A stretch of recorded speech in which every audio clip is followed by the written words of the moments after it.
Again, remember that there is a difference, as we have said, between the description of an experience, which is valid, and the description of the underlying mechanism that is creating that experience, which is also valid. Even though sometimes those two things can seem diametrically opposed, the idea is to simply understand the difference between a linear-based description within time and space, based on concepts that you're used to thinking about, and a newer, more modern understanding of the underlying mechanisms that create those experiences.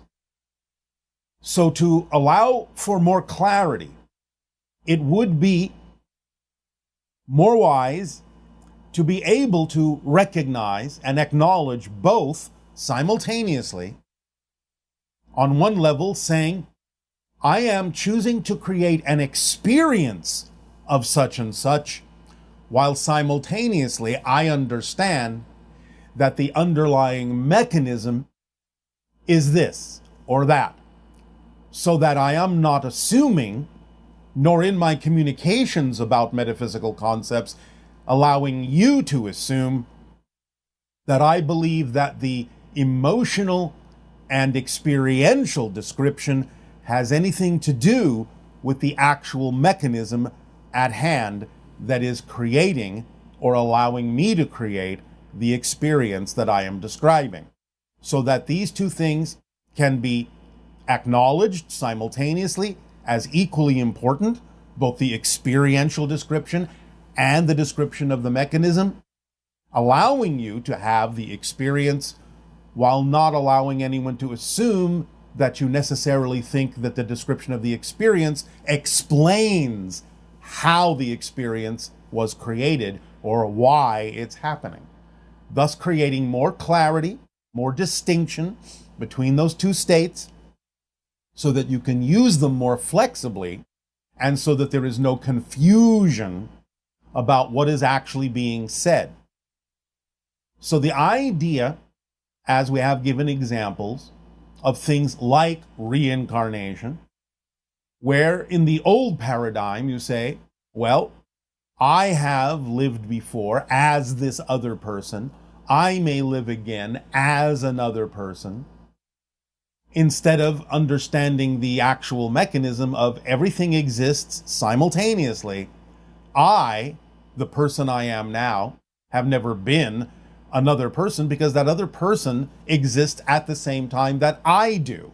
Even though it is separated by the illusion of time and space, to use the word time in this concept, saying it exists at the same time, means it is happening simultaneously. All things are happening simultaneously, all things existing in one single timeless moment that, when you look at it from a linear perspective, appears to be stretched out in a moment after moment after moment sort of paradigm. But again, thinking about it from a linear perspective, viewing it and attempting to describe it from the linear perspective of one life after another, while it can be created as an experience, is not a description of the mechanism, since the mechanism is that everything exists all at once. But by stretching it out in a linear sense, you can create the experience of having had these other lives, when in fact what you're actually doing from the present is simply energetically creating connections to other lives that exist at the same time, other people that exist at the same time that you do, drawing upon those experiences, downloading their experiences to aid and assist you in the themes that you're exploring as this person in this life, while they may be doing the same with you, downloading your experience and information in whatever context works for them in their lives, because they exist simultaneously with you. They are not becoming you reincarnationally. You have not been them reincarnationally. You both coexist simultaneously and are sharing information in a dynamically, constantly changing web of informational exchange, energy exchange, experiential exchange, so that each of you can form the information and rely upon the information you need to explore the themes that represent who each of you distinctly are as individual aspects of creation. So the way that you can allow yourself to move forward with a clearer understanding of metaphysical concepts is to go back to the framework we introduced some time ago called the 5 laws. If you remember, the law is, number 1, you exist. Number 2, everything is here and now. Number 3, the one is the all are the one. Number 4, what you put out is what you get back. Number 5, everything constantly changes except for the laws. So when you use that as your basic framework, as your basic template to understand any metaphysical or spiritual concept, by comparing the metaphysical concept to the structure of the 5 laws, you can begin to realize the true underlying mechanisms as opposed to the description of the experience that you are having. For example, the first law, you exist. When you have a complete and deep understanding of what that means and how it means you cannot cease to exist, even though you may change your expression, you will always be you from your perspective experiencing things, that you cannot cease to exist, then you know that death is not the end of anything. It is simply a transformation into another state of being, be it physical or non-physical, doesn't matter. And therefore you can use that law to understand that there is really no such thing as death as you think you have understood it experientially from your linear perspective for thousands upon thousands of years. When you understand the second law, that everything is here and now, as we just described reincarnationally, you will understand automatically by your depth of understanding in that second law that there really can be no such thing as actually having been the other person, mechanically speaking. You can have that experience. You can always create the experience. But it is the fact, the mechanical fact, that everything exists simultaneously that allows you to have the experience of using and viewing that mechanism from a linear perspective that allows you to have the experience of having lived before, the so-called memory of having lived before, which is just your interpretation of the ongoing, presently existing energetic connection you have made to those other people, past or future. When you understand that everything is all the same thing expressing itself in a variety of different ways, then you know there is really no such thing as disconnection. You don't necessarily have to have the experience that you call disconnection, pain and suffering, because you know that you are always connected. Even if you create the experience of disconnection, you have to create that from the understanding that you are always connected. So you can choose how to use your connection, how to know that everything is one thing expressing itself in different ways, and that it is not possible for you to actually mechanically be disconnected from existence. But you can use it to create the experience of disconnection. Use it to create the experience of disempowerment. Use it to create the idea that you lack trust, lack confidence. You can use it that way, but you have to understand that paradoxically, because everything is one thing expressing itself in a number of different ways, that you are just simply using that connection in a variety of ways that could be negative or positive, mechanically speaking. When you understand very deeply that what you put out is what you get back, you can understand that physical reality is a guiding mechanism that is showing you exactly a reflection of the vibrational resonance and frequency that you are giving off with your belief systems, be they conscious or unconscious. When you understand that change is the constant within creation, you understand that the changes you go through is your relationship to the thing that never changes, which is the structure of existence, which are the 5 laws. So it is a deeper understanding and a remembering of the 5 law structure that would act as a filtering system and a template for you to compare any metaphysical concept you come across to that structure to see what metaphysical concepts are being thought of as a reflection of an experience, as opposed to how to understand that metaphysical concept mechanically, the underlying mechanism that allows you to have the experience. So a deeper understanding of the 5 laws will allow you to compare any metaphysical or spiritual or even non-spiritual concepts against that, to know that that is the structure of existence. That's how everything works. It is always a combination of those laws that creates every experience you have. But at the same time, being clearer about what those 5 laws actually mean, going deeper into your understanding of them, will allow you to automatically start understanding and seeing the difference between an experience of a metaphysical concept and the mechanism that underlies it. Again, for example, the concept of psychic functioning or predictions.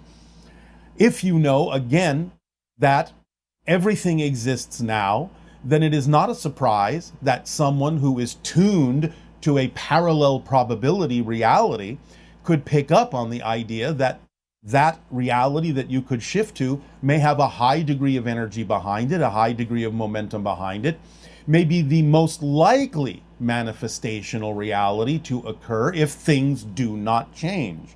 But understanding the 5th law, that everything changes, gives you the opportunity to say, well, if I understand that that prediction is not necessarily a prediction of the future, but a prediction, a sensing of the energy that exists in the present, because everything is here and now, then I understand that it's simply an opportunity to know where the energy lies now, and to know that in the 5th law, everything changes, that if it doesn't necessarily have a lot of energy behind it, or the energy behind it can be changed, then the prediction doesn't necessarily have to manifest if it's not something that you prefer.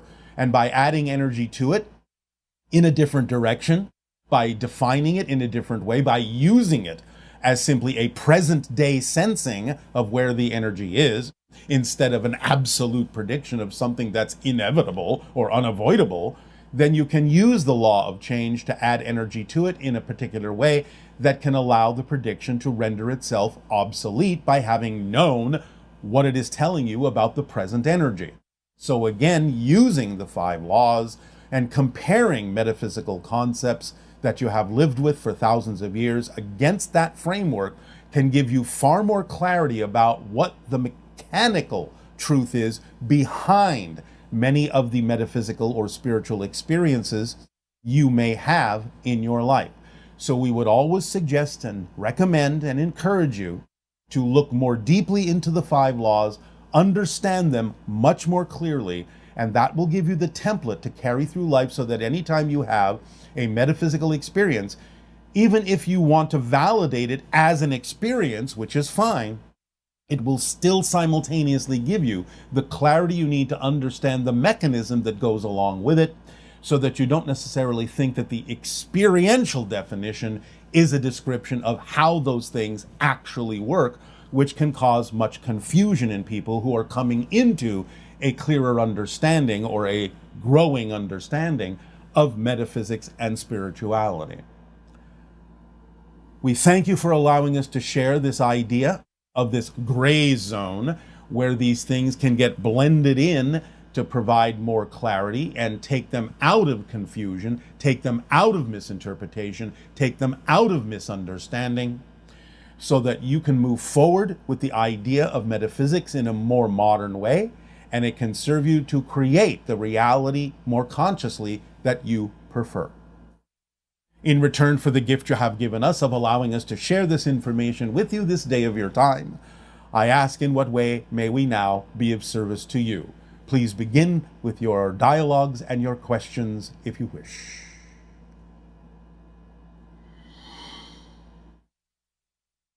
Hi, Bashar. My name is Kim. I'm talking to you from Montreal, Quebec, Canada. You talk a lot about frequencies, matching your preferences, and you use numbers like 3,300 or 6,600 and up. But in all honesty, I'm not really sure that I understand what those frequencies feel like. You know, when I wake up in the morning, what frequency am I at? I couldn't tell you. Or when I walk my dog, what frequency am I at? I wouldn't know, and nor do I understand what frequency my preferences are at. So I feel like I'm swimming in the deep end of an ocean on this issue. I wonder if you might be able to shed some light on this in an everyday sort of way and give me some clarity. Thank you very much. I think you're terrific. The frequencies we give when we're talking about frequencies in the thousands, not just hundreds, but in the thousands, 333,000 as a frequency, times per second. These are frequencies your scientists don't take into account yet.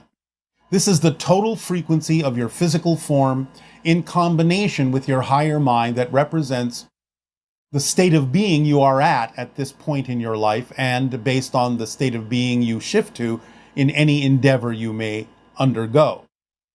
As a scale, you could say that most people on your planet at this point are sort of operating somewhere around an average of about 50,000 cycles per second. But the idea is raising your frequency when following your passion can take you above 100 and even close to 200,000 cycles per second, which represents a more realized, a more fully realized version of yourself that is capable of experiencing creativity and joy and actions that are more representative of the things that are passionate in your life: excitement, curiosity, creativity, love. So the higher the frequency between the idea of 50,000 and 200,000 is going toward the range of the fourth density human to experience physical reality from a higher level, where there's more experience of synchronicity, creativity, love, so on and so forth. Above 333,000 cycles per second, when we're talking about this kind of frequency, that's the borderline between physical and non-physical reality. But again, this is a combined collective frequency between the physical being, all the belief systems, the higher mind, the theme you explore, and all this that your science really doesn't understand yet. This frequency can be discovered in the electromagnetic auric field around your physical body if you develop devices that are sensitive enough to read it. And then you can begin to understand exactly what we're referring to when we talk about these kinds of frequencies. For the most part, however, as we said, the majority of your planet is operating at a relatively low frequency, although sometimes there can be peaks up to 80,000 cycles per second. But you now have a general idea of the range of what this represents. Good day, good day. Hello, Bashar. So excited to see you. We are excited to interact with you as well. What would you like to discuss with us today? I have a few questions. First of all, I want to know what are my stars' connections? Like, who are they? Can you tell me? Most people on your planet will have extraterrestrial connections with Sirius energy, Arcturus energy, Pleiadian energy, Orion energy, and a few other things. This is quite typical for all of you because there are many different stories from different star systems being played out on Earth at this time. And therefore, many of you will have these kinds of connections in order to help the themes of exploration and play out these stories so that you can decide exactly how to move forward with them and bring them to a conclusion you may prefer. Of course, most of you also have connections to the gray beings, so on and so forth, and the mantis beings, and what are called the tall whites or Nordics, and many other beings we are not really allowed to discuss at this time. But most of you have the connections that we have said. Okay, great. Okay, my second question is, recent years, there are a few times that I had a vision and dreams about some humongous giant white whale. Giant white what? Whale. Like whale? Whale. Whale. Whale. W-H-A-L-E. Yeah. Sorry, all right. for my pronunciation. That is all right. They're extremely like large creature. In that dream, I was like talking to them. Yes. That dream is pretty vivid, so I kind of can, while they're talking, I kind of can feel the vibration from them. And I also, in that dream, I was some type of shape-shifting creature myself. So I was wondering, like, what who are they? Like, You are are these communicating, you are communicating through your serious connection to an oversoul. wow, so The to work. shape-shifting aspect for you is simply an indication that you are constantly shifting to different versions of yourself through different parallel realities. And in that state, in the spirit that you were in, the state of spirit, non-physical reality, you can take on any shape. And in communicating with the oversoul, you were sort of starting to identify with that resonance of a larger point of view. Wow, that sounds so exciting. Yes, yes, Thank you. My third question is also one of my experiences. I think in the end of 2016, one day I was doing a meditation myself. I started to see a dark brown energy circle spinning in front of me, and I started to hear voices. yes, It sounds like many, many, many individuals chanting together, yes. but I don't understand those languages.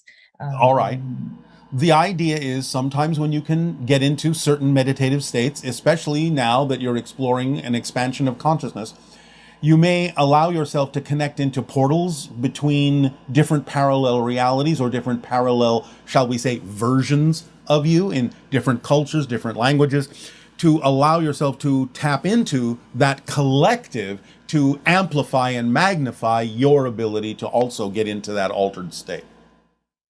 wow.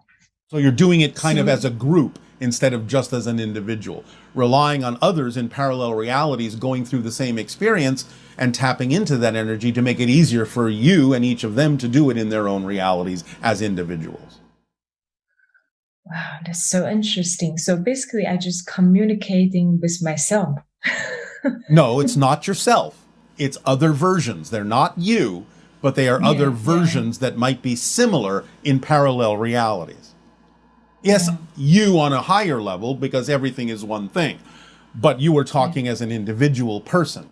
So if you're talking about the idea of being on a much higher level, yes, you can say you were communicating with yourself because everything is an expression of one thing. But you were talking as a physical individual, and so we framed it that way. Yeah, understood, understood. My last question is, can you talk about Bermuda Triangle? Yes, it's a I was portal, wondering what it is. it's a fluctuating natural portal into other dimensions. It fluctuates randomly, and therefore sometimes people get caught in it, and sometimes people don't. Wow. Does it mean originally Earth is a type of station where there's a lot of interdimensional portal open up here? Yes, Like in the as is true with any planet. okay, got it, There are got it. Thank interdimensional you. portals all over your planet. You will ultimately learn them, you will be able to map them, you will know how they work ultimately. You are some people on your planet beginning to explore these things. Wow. Does that help? End of my career. Yes, yes. All Thank you right. so much. I'm so great to see you. Thank you. It is our passion and our pleasure to communicate with you as well. Good day. Good day. Greetings, Bashar. Greeting, everybody. I have a brief question on the Sassan Empire in the Middle East. At the start of the book, Masters of Limitation, you describe how a member of your society made contact with a member of our society in the Middle Eastern region back then and formed a relationship with those entities and individuals.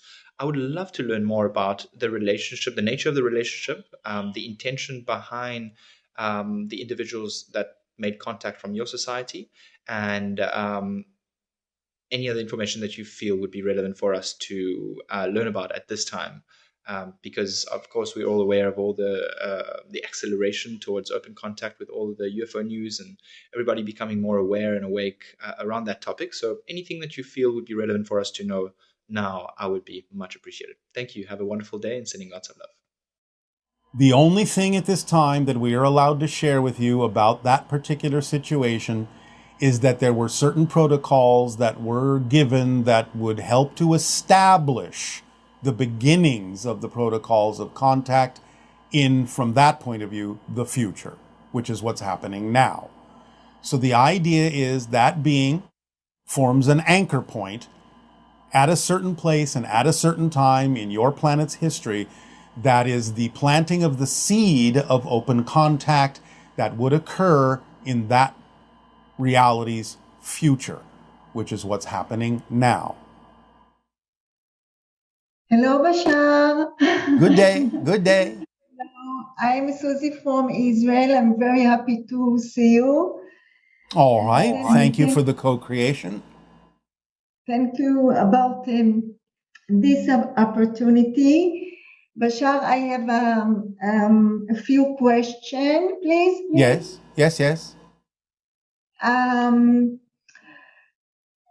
Can I change my instinct?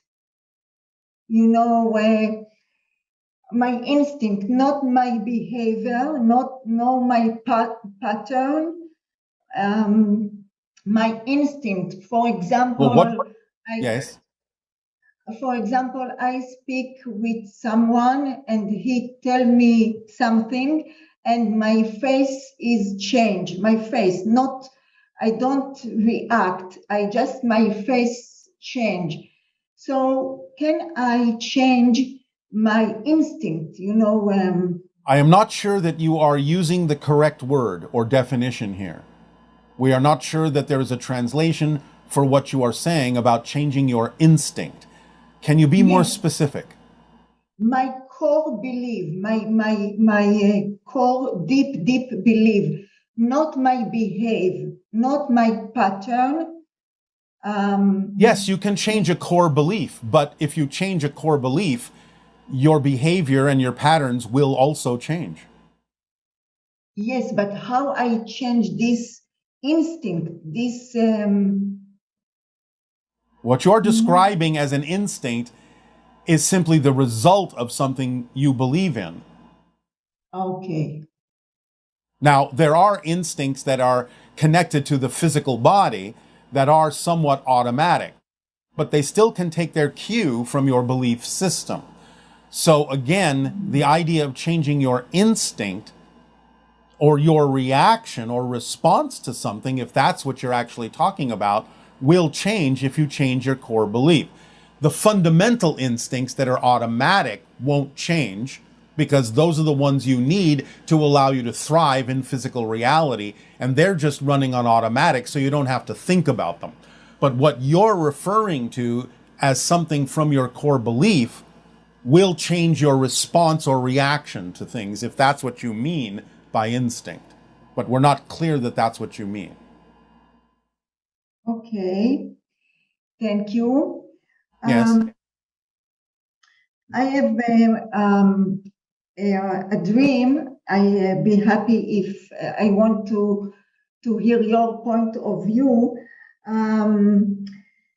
Lately, I have a dream that I saw my children, my hybrid children, and I play with them, and they laugh. And I laugh too. And there is another children, and I pick him up, and is vomit. And in instinct, I vomit after him. And there is some entities who come and check this fluid, this vomit. Yes. And one of the entities say to another, I don't see nothing. Yes. And so what is it? What happened there? All right. Yes, all right. Understand that when you work with hybrid children, some of the hybrid children may be at different stages of understanding their relationship energetically to Earth humans. And sometimes you may run across momentary incompatibilities vibrationally that can cause a physical reaction or a purging in the system to allow the vibrations to clear out, to allow them to align to one another. After that happens, then it has been cleared out and there's nothing to see. You have already let go of all the things that are vibrationally incompatible with each other. So after that representation of letting go of those vibrational incompatibilities, then someone taking a look would say there's nothing to see, there's nothing to find, because now you have realigned, letting go of those things that were incompatible. Does that make sense? Do you understand? Yes. All right. Thank you very much. Yes. Bashar, 2 years ago, when I eat lunch, I eat toast avocado, and suddenly I feel that I don't have body. And I don't understand why I eat the toast avocado. It's like I'm gone. Yes. Well, the vibration at that particular moment allowed you to transcend the physical reality to experience the absorption of the energy on an energetic level rather than a physical one. So you just simply allowed yourself to experience the idea of the inclusion of the energy represented by that food in a non-physical way. You got in touch with your non-physical self, and the act of incorporating non-physical energy into yourself, but you were using the symbol of that particular food to do so. Thank you very much.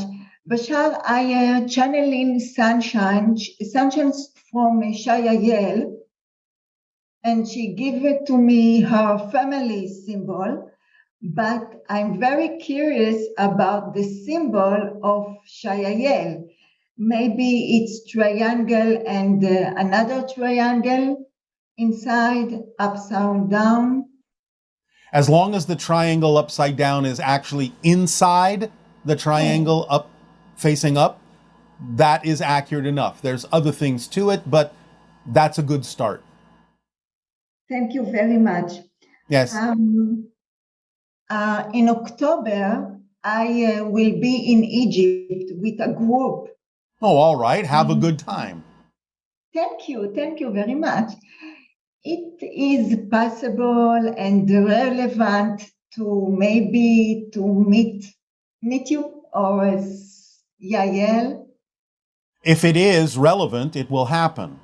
So you don't have to ask for it. Okay. Just have a good time, follow your passion, be in the state of your true being. Whatever needs to happen will happen. Nothing will prevent it from happening.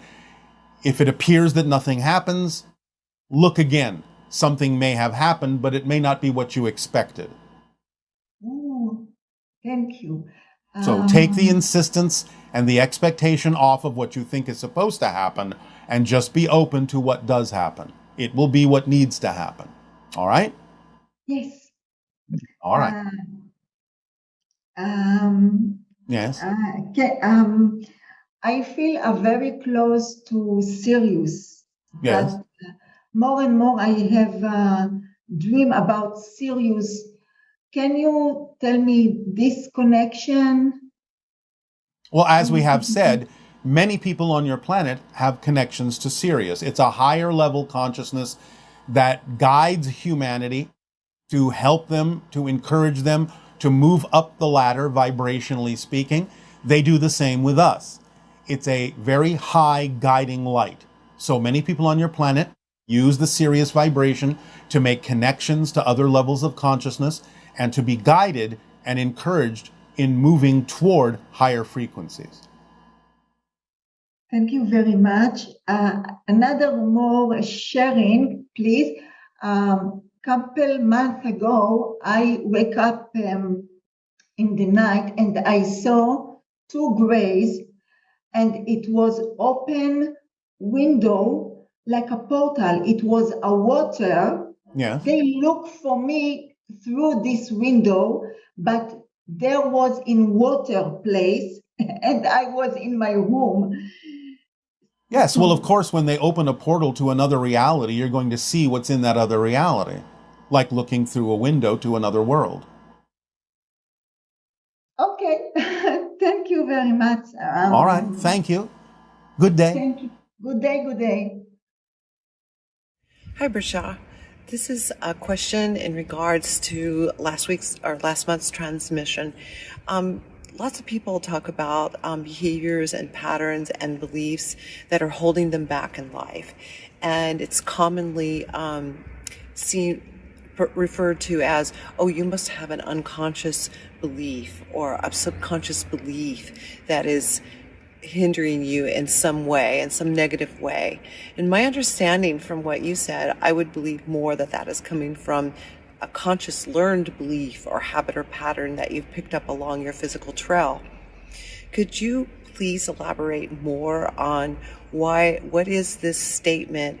It's an unconscious belief, subconscious belief. Is it true that the unconscious mind and the subconscious mind could actually hold negative beliefs for us and affect us in our lives like that? Thank you. What's the difference? The idea is that patterns and habits are the product of certain subconscious and unconscious beliefs, and therefore they can hold you back from being yourself as long as you continue to buy into them as being more true than the alternative. They form patterns and habits when you might have a fear-based belief that says, don't move forward, keep repeating this, keep going here, keep going there, keep doing this, keep doing that, that prevents you from moving forward. But those so-called patterns and habits are still the product of belief systems, fear-based beliefs, that you may be keeping in your subconscious or unconscious mind because the belief is convincing you not really to deal with them, not to look at them. Just keep repeating the safe things that you're familiar with instead of really moving forward. So yes, by asking that question, if I did move forward, what am I afraid might happen, can begin to reveal what those unconscious or subconscious fear-based beliefs are and give you the opportunity at least to have something to work with to help you move forward by letting them go when they make no more sense to you. Good day, Bashar. Good day. I often, when I share a thought or advice, I tend to help people and help them to kind of shift from reality to reality, and they change. Yes. So I was wondering if that's my mission, or how can I discover more about what I came here to do on Earth? You follow your passion to the best you can with no insistence on the outcome. Remain in a positive state. Constantly examine your belief systems and let go of the ones that don't work for you. It's as simple as that. Your mission is to be yourself as fully as you can. That's everyone's purpose. How you do it is up to you. Your passion will guide you in that. And that's how you be of service and of best help to everyone. Don't put any pressure on yourself. Just be yourself. Be myself. Yes. Cool. It's that simple. So I have this question about the different types of beings, and what is the difference between light beings and spirit guides, and what role do they have? And can we also receive messages from angels or archangels? Of course, you can receive messages from any consciousness source whatsoever, depending upon the frequency that you happen to be at. So the idea is spirit guides can sometimes be considered light workers. It really doesn't matter in that sense what you label them to be. It's just a matter of what it is you identify with, what frequency you match, and what gives you the ability to download information that is constantly being sent to everyone. It's not a matter of asking for more information or more help. It's a matter of tuning yourself into the information and the help that is always already being sent by spirit guides, extraterrestrials, angels, what have you. It's a matter of you tapping in based on following your passion. Your passion will align your vibration to whatever it is you need at that moment. And can anyone become a medium and talk to spirit? No, not everyone has decided that that's the theme of their life, to express it that way. You all have the fundamental potential, but that doesn't mean that everyone will have chosen to express themselves that way. It may not be part of the theme of that person's life. But if you have some curiosity about it, does that mean... Then explore it. Then explore it. Explore it. Explore it. Follow your passion. Take it as far as you can. If it doesn't go the way you think, that's all right. It may not need to at this point. Sometimes your excitement comes in a particular form just because that's the form that will get you to take the action necessary that you need to take, so you'll wind up where you need to wind up to receive what it is you actually need. to receive or do. So never assume that just because your excitement at any given moment comes in a particular way, that means that you have to actually wind up doing that thing. Right. That's why we say no assumption, no insistence, because you don't really know why it came to you that way. If it's going to wind up that you do the thing in the way that it came, well, then nothing's going to stop it as long as you keep following your passion and taking the action on the opportunities that are presented to you. So you don't even really have to worry about that. Just take it as far as you can, never assuming that it's going to wind up being that thing, never assuming that it's not going to wind up being that thing. Just see where it takes you, see where it leads. It will always lead you exactly where you need to be led in perfect timing to receive exactly what you need at that moment. These things work automatically when you understand how to use the formula. Right. My wife and I went to Hawaii and visited the Haleakala crater. Oh, all right. And we did a meditation there, and I had a vision. I was wondering, what are the beings that I saw? Well, can you describe them? They were light beings coming out of a spaceship, and they walked to the native people there. I was like seeing kind of a vision, and then they had some kind of a medical device where they were able to scan the body of somebody and see through their bodies, and also and what do these beings look like to you? Can you describe them? I was not able to see their faces. It was all light. Were they tall? Were they short? Were they thin? Were they fat? I think they had long hands, and they're kind of tall. All right. This is connected to some of the kinds of beings that have been interacting with indigenous cultures around the world for many thousands of years. We cannot go into too much information about them at this time, but you will learn more about them in your own explorations. But if you focus on the idea that indigenous cultures in different places on your planet have been interacting with these kinds of beings for a long time, you may give yourself more information about how to go forward with this understanding. Sounds good. All right. Anything else? Yeah, I was wondering that if there are like simple things we can do to protect Mother Earth. Like, can you mention like 3 things we can do today, simple, to help Mother Earth? I think this is something you already understand. Do you not understand how to allow yourself to regenerate nature? How to explore alternative technologies that do not negatively impact your environment? Do you not understand these things? Yeah, I understand. I was wondering if there's like something we can do that has more impact than other things. It's the taking of the action that has the most impact you can possibly have, no matter what it is, as long as in the direction that you're talking about. It's the taking of any action in that direction that has the most impact, because most people talk about it but don't act on it. Right. So take action in whatever you're able to take action on that you deem to be representative, not so much of protection, but of healing, regeneration. Yes. Because remember, in a sense, it's not so much that you're saving the planet. The planet doesn't need saving. The idea is that you're saving the things that live on the planet. On the planet, yeah. Because even if everything is destroyed, the planet will regenerate without you, unless it is completely obliterated.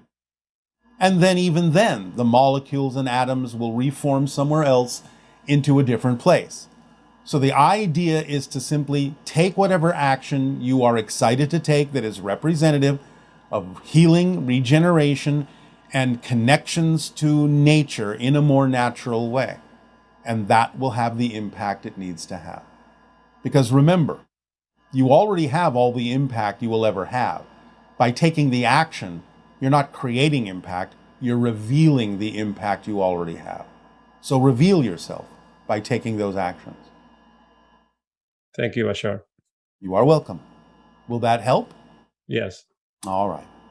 Have a good day. Have a good day.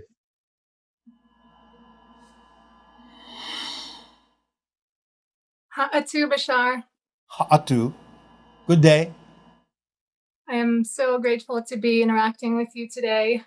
Our deep appreciation to you for the co-creation of the interaction. What would you like to discuss? So over the last couple of years, I've been remembering more and more contact dreams that I've had throughout my life. All right. And well, remembering isn't really the right way to put it because I never really forgot them. It's more that I'm just now realizing that's what they were. All right. And I've noticed some patterns. For example, one of the things that keeps happening is that I'm on a craft and then it starts to go up and I feel this intense pressure in my head. Yes. And it's so strong that sometimes it kind of freaks me out and it makes me want to wake myself up. All right. Well, it's not uncommon for you to not necessarily be completely used to the idea of being shifted to other dimensions that have a very different frequency than your own. It's something that takes practice, and you can ultimately get used to it and let go of the, shall we say, physical body's innate and ingrained protective mechanisms that allow it to think that it has to go into survival mode when in fact everything will be just fine. So it may take some practice and it may take some time, but you can get used to it if you understand that the only thing that's happening is you're being shifted, and that you can always have the opportunity to go back to the frequency that allows your physical body to know that it's just fine. Okay. And so it's kind of strange because my physical body is asleep in bed, right? It's only my energy body that's going up, or am I actually going up physically? But you're still connected to physical reality, and therefore there is still a physical reaction in the body to what you're experiencing energetically. And that's what is coloring your experience. It's like having an anchor on the ocean floor that doesn't necessarily allow your ship to sail away as far as it could. Okay, that makes sense. And any suggestions as to how I might get used to that? Or up anchor. Okay. My second question is, so at night I see these swirling ribbons of green light that are floating around my room. Yes. And I remember when I first started seeing them, I was about 12. Yes. And it was kind of strange because it just happened out of nowhere, quote unquote. And recently, Popping out of somewhere, but go ahead. So recently, these swirls, these ribbons of light that looked like mini aurora borealises, they're starting to take shapes, kind of like silhouettes. Yes. And sometimes they are sending green energy right at me, and I'm wondering what they are or who they are. You are starting to allow your senses to penetrate into higher dimensions where other forms of consciousness exist. You are penetrating into the natural world of the elementals and therefore beginning to actually see them as they're capable of taking shapes. This is what began the legends and the lores of interacting with things like fairies and elves. So you're beginning to penetrate into the natural world of the elementals and allowing them to share their energy with you, so that you can develop a stronger relationship to the natural world and to the elementals that inhabit it. Okay. And related to this green energy, a few months ago, I had a couple of dozen beings that I think were hybrids kind of pop in and out of my bedroom. And they're also glowing with this exact same color energy. Yes. Well, again, it's the method that you're affording them. It's the route that you're affording them, because you are getting used to the idea of that particular vibrational energy of nature. You're allowing them to speak to you through it, and therefore they will take on that coloring aspect as they're using your preferred method to communicate with you. Okay. And any specific significance for the color green? Is it heart? It's heart energy, yes. And nature energy. Okay. So my third question, I have met 3 individuals over the last year. all of whom feel very familiar to me. Yes. And even though I don't think they know each other, to me, it almost feels like they form some kind of a triad. Yes. Is that correct? Yes. Okay. Many times you will meet different individuals who have made some form of agreement with you to reflect certain things to you. They could be counterparts from the same oversoul or not. But the agreement simply is that they're helping trigger certain realizations within you. Okay. And one of the three, my friend AJ and I are both wondering what our relationship looks like on a higher level. Well, that's a broad question. What do you mean, what it looks like? I'm just curious as to, how we are connected. Are you asking if you're part of the same soul family? The answer is yes. Okay. Alrighty. Will that do? Yes, thank you very much. You are very welcome. Aveo. Aveo.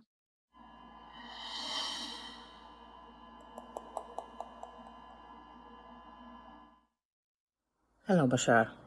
I am from Bulgaria, and I have a question for you, please. Some Bulgarians have the belief that if someone is spiritual, then he or she doesn't have to charge money for the services they offer and needs to provide them for free. Like someone owes them salvation free of charge, which is total victim mentality. These people give us examples, Jesus and other spiritual teachers who never took money for what they did. They say Jesus fed thousands with fish and never charged them. So, I would like to hear your perspective on this, please, and how I can answer this kind of provocations. Thank you. Aveo. First of all, the references that you're talking about, Jesus, Buddha, what have you, these are examples of the potential in every single human being. So this is not necessarily a service that was being provided. It was a teaching example so that others could be encouraged to be like these beings, to do the same kinds of things because you all have those abilities.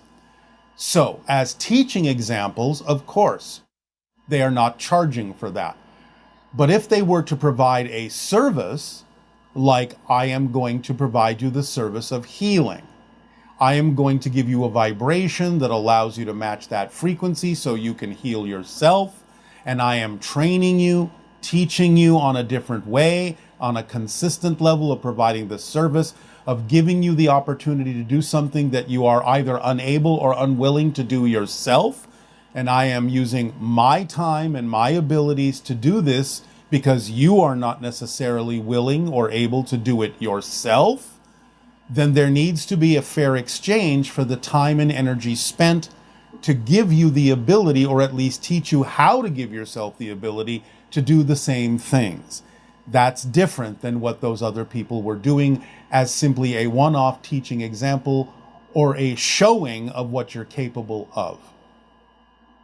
So it is only fair when someone is giving you their time, their energy, to give them something in exchange so that it is an equal exchange. Since you have stated that the only reason you're going to them to get this information or assistance is because you are either believing you are unable or unwilling to do it yourself. You're asking them to provide a service for you. And there must be some form of exchange to allow it to be an equal exchange of energy. My name is Jin Yi, and from California. My question is about recent development on Earth that people are building distributed ledgers and then build collaboration system on top. And another concept is blockchain on Earth. Yes, all right, we understand blockchain. Yes, so this technology is based on ledgers, like bookkeeping over the network. You are saying ledgers, all right, yes. Yes. And then they are based on different consensus mechanism over the network. Yes. Their original design is to provide an open and trustworthy platform for the community So Yes. members of the community can contribute and being served effectively. All right. Is there a question about this? Yes. Now, I would like to know, now many of these efforts are reaching their limitation or Yes. delay from their original intention. Yes. I would like to know if there are other civilizations also build similar digital trust and collaboration system. This is a temporary fix. This is a temporary transition between the old systems and a newer system. These things are simply transitional systems that will not ultimately last. New systems will be found that are based on the people themselves, their skills, talents, abilities, by going into a reality that exhibits much more synchronicity or synchronism that allows everyone to provide what is needed at the perfect timing. And these ideas are only transitional systems to get you used to the idea of letting go of the older systems. Understand. Next question is, do you have any suggestion on how we can learn more deeply about the sound, vibration, and resonance, and more way to use them in our life? We are going to talk about resonance in the next transmission. Great. That's all my questions. Thank you much. All right. Thank you very much. Good day, Bashar. Thank you so much for what you do and also for Daryl. It is our passion and our pleasure. Thank you. I've been thinking about time and space in relation to my personality self and my higher self. Yes.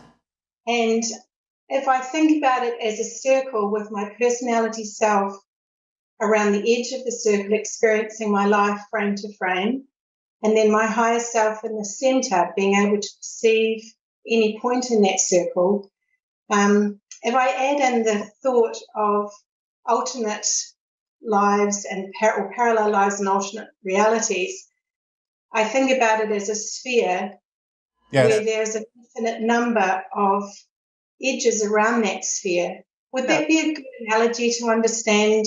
It is a good analogy, a good permission slip that makes sense in your three-dimensional physical reality. Yes, it can work for you. Good. And is there anything else that I could expand my thinking on with that in terms of perhaps does the sphere always expand or? Yes.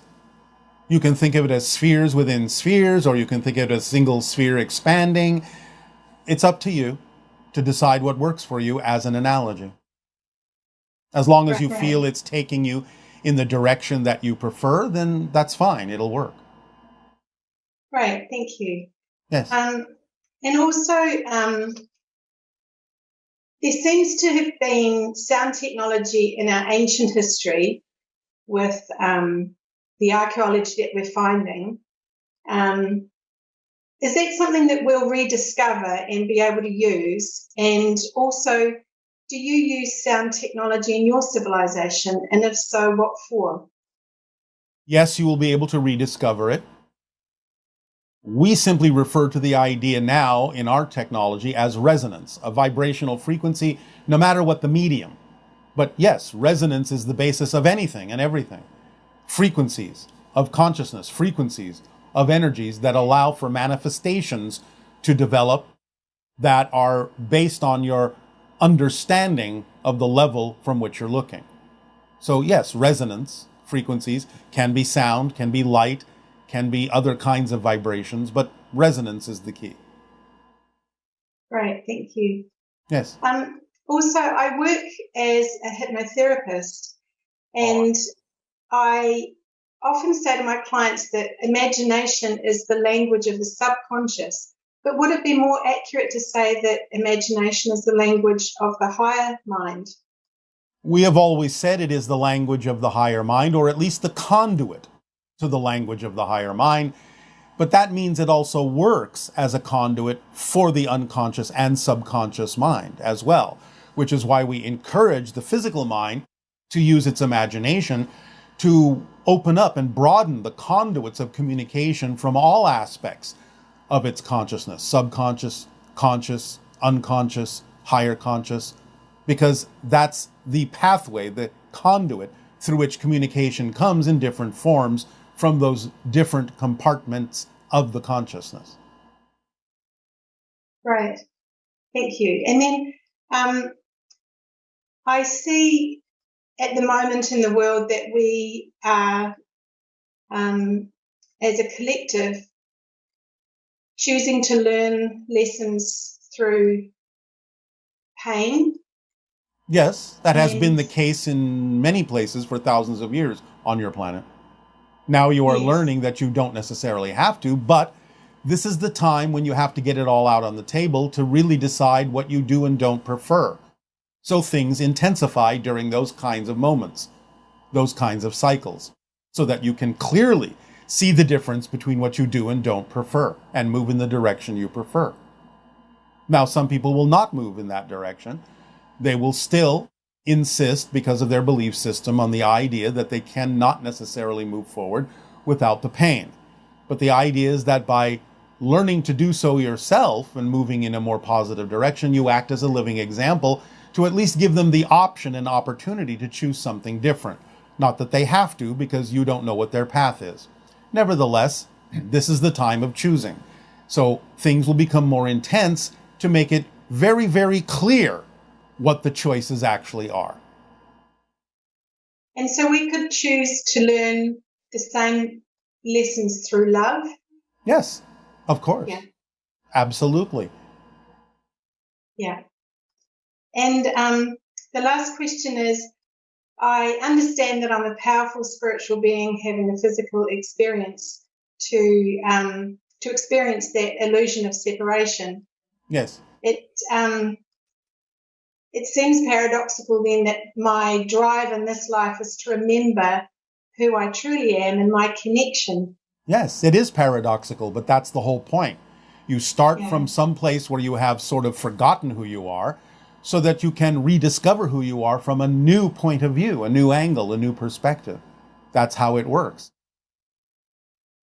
And for those people that don't have that drive to experience that, they'll still learn the same lessons when they return to spirit.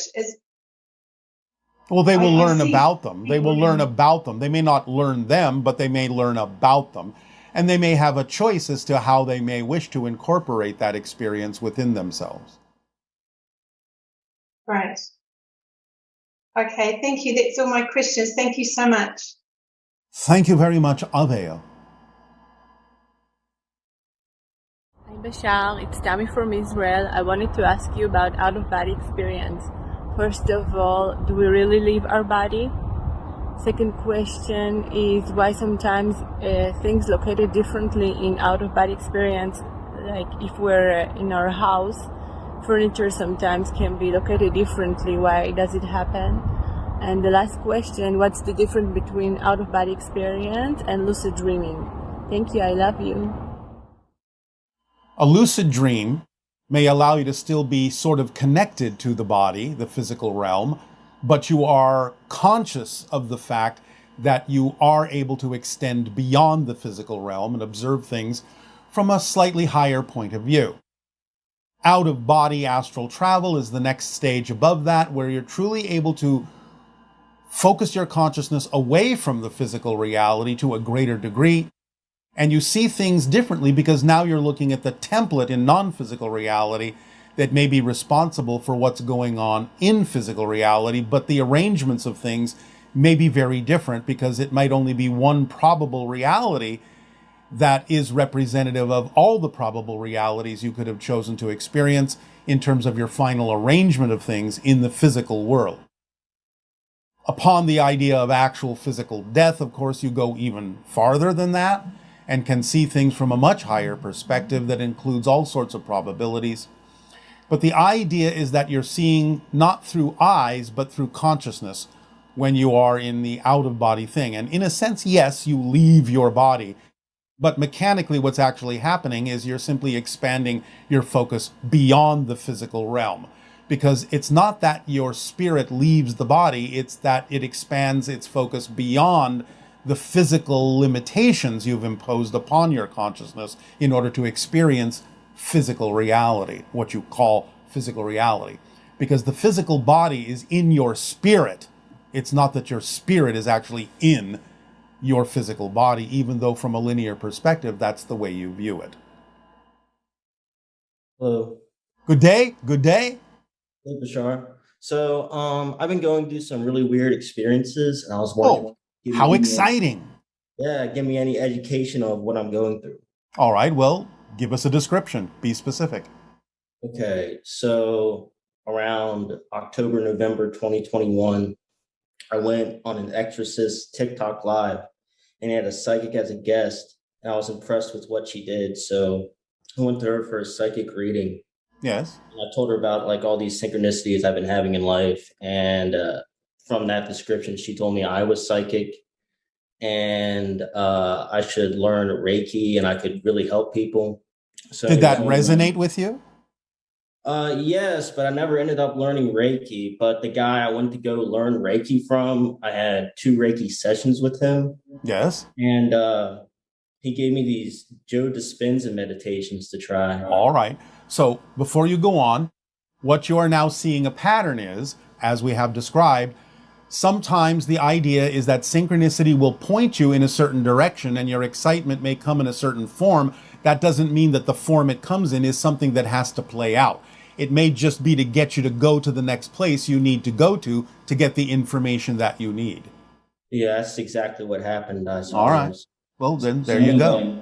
After practicing these meditations for 7 months, yes, there's this physical phenomenon I can regularly do where I'll be in meditation and then, I'll feel it like coming on, and then my head will sink into my heart and my body will be locked, and I'll be, consciously thinking like what's going on. And then I can go analogously out in the dream. Like I can remember meditating, remember going into that, and remember going out in the dream, go all the way through the dream, and then it ends.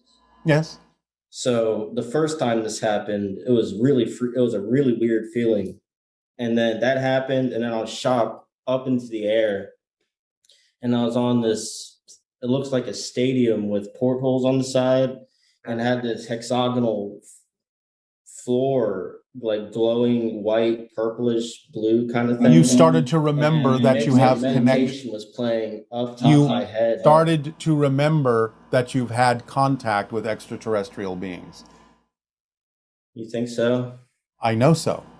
So the idea is that you put yourself in a state where you made the connection between mind, body, spirit, and heart, and it allowed you to extend beyond the physical realm in your senses to give you the memory and the experience that you've had, many experiences that you've had, interacting with extraterrestrial beings, being on their ships, so on and so forth. So what you're doing is increasing your ability to expand your senses to know what's going on different levels of your life, not just the physical realm.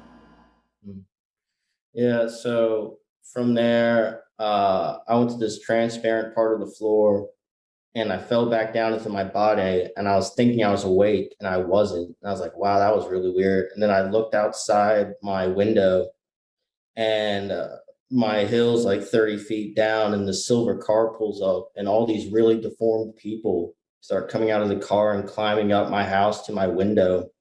And they get to my window, and I go to my father's room, and I was like, there's all these people coming up here. What should we do? And like, he wasn't listening to it. And then I ended up at this cafeteria, and then I woke up. I actually woke up. Yes. Okay. So then the second time that happened, head sinks into your heart. I noticed my bedroom door was open. I kept trying to get up, and I was like, I was being pelted down to the floor. And eventually I went up and did it, closed the door, back my body, and I noticed it was open again. And this time it's like I sprung out of my body like a cocoon, like this burst of energy. Yes.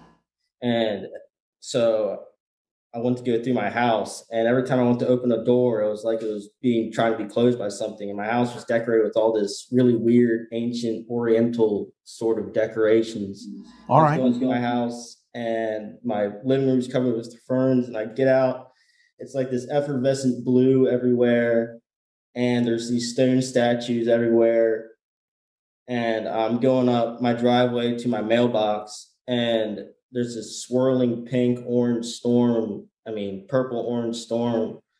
And at my mailbox, it's thousands of these old wooden crates. And I go to pick two of them up without thinking about it. And one was this white mask, like with no imperfections, glowing like the whitest of white masks you could see. And then my whole body overcame with ecstasy. And then as I came back down to my house, the meditation's playing the entire time. Yes, yes. And go to my house, and now there's like all these trees with these glowing bulbs and stuff. And I get to the garage door and I try to open it. And then as soon as the guy, Joe Dispenza, in the meditation says, come out of this state, like I woke up. All right. Do you think that's an astral projection? Partly. You're extending your consciousness, again, beyond your physical form, your senses, to experience some aspects of non-physical reality, different aspects of your own consciousness on different levels, recognition that you're part of what we call the hybridization agenda, which is the representation of all the so-called deformed people climbing toward your house, different hybrid children that were not necessarily as genetically successful as others that you have witnessed. There are many different aspects going on here. You opened the crate that had the perfect mask, which is again the idea of your true self, your spirit self, seeing yourself from that point of view. Did you open the other crate? No, but it had that same white material showing through. I couldn't get it open. All right.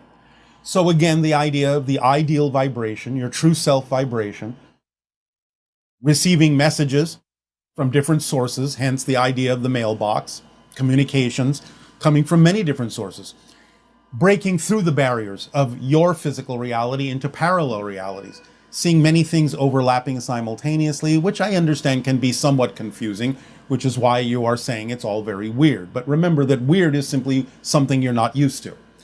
You are expanding your senses using these techniques, these meditations. You will get used to it and you will start to be able to figure out what belongs where and piece it all together and put it in order and organize it in a way that makes more sense to you. But right now, you're just exposing your senses to many different sources of information, many different parallel realities, and many different things that you are a part of. So you can keep going, but understand that you can also ask for organization, ask for these things to fall into place to make sense to you, ask for definitions and help from your spirit guides to help you understand what all these different experiences are that your senses are connecting to. Yes? Yeah. So like I want to tell you about the most important of these to me.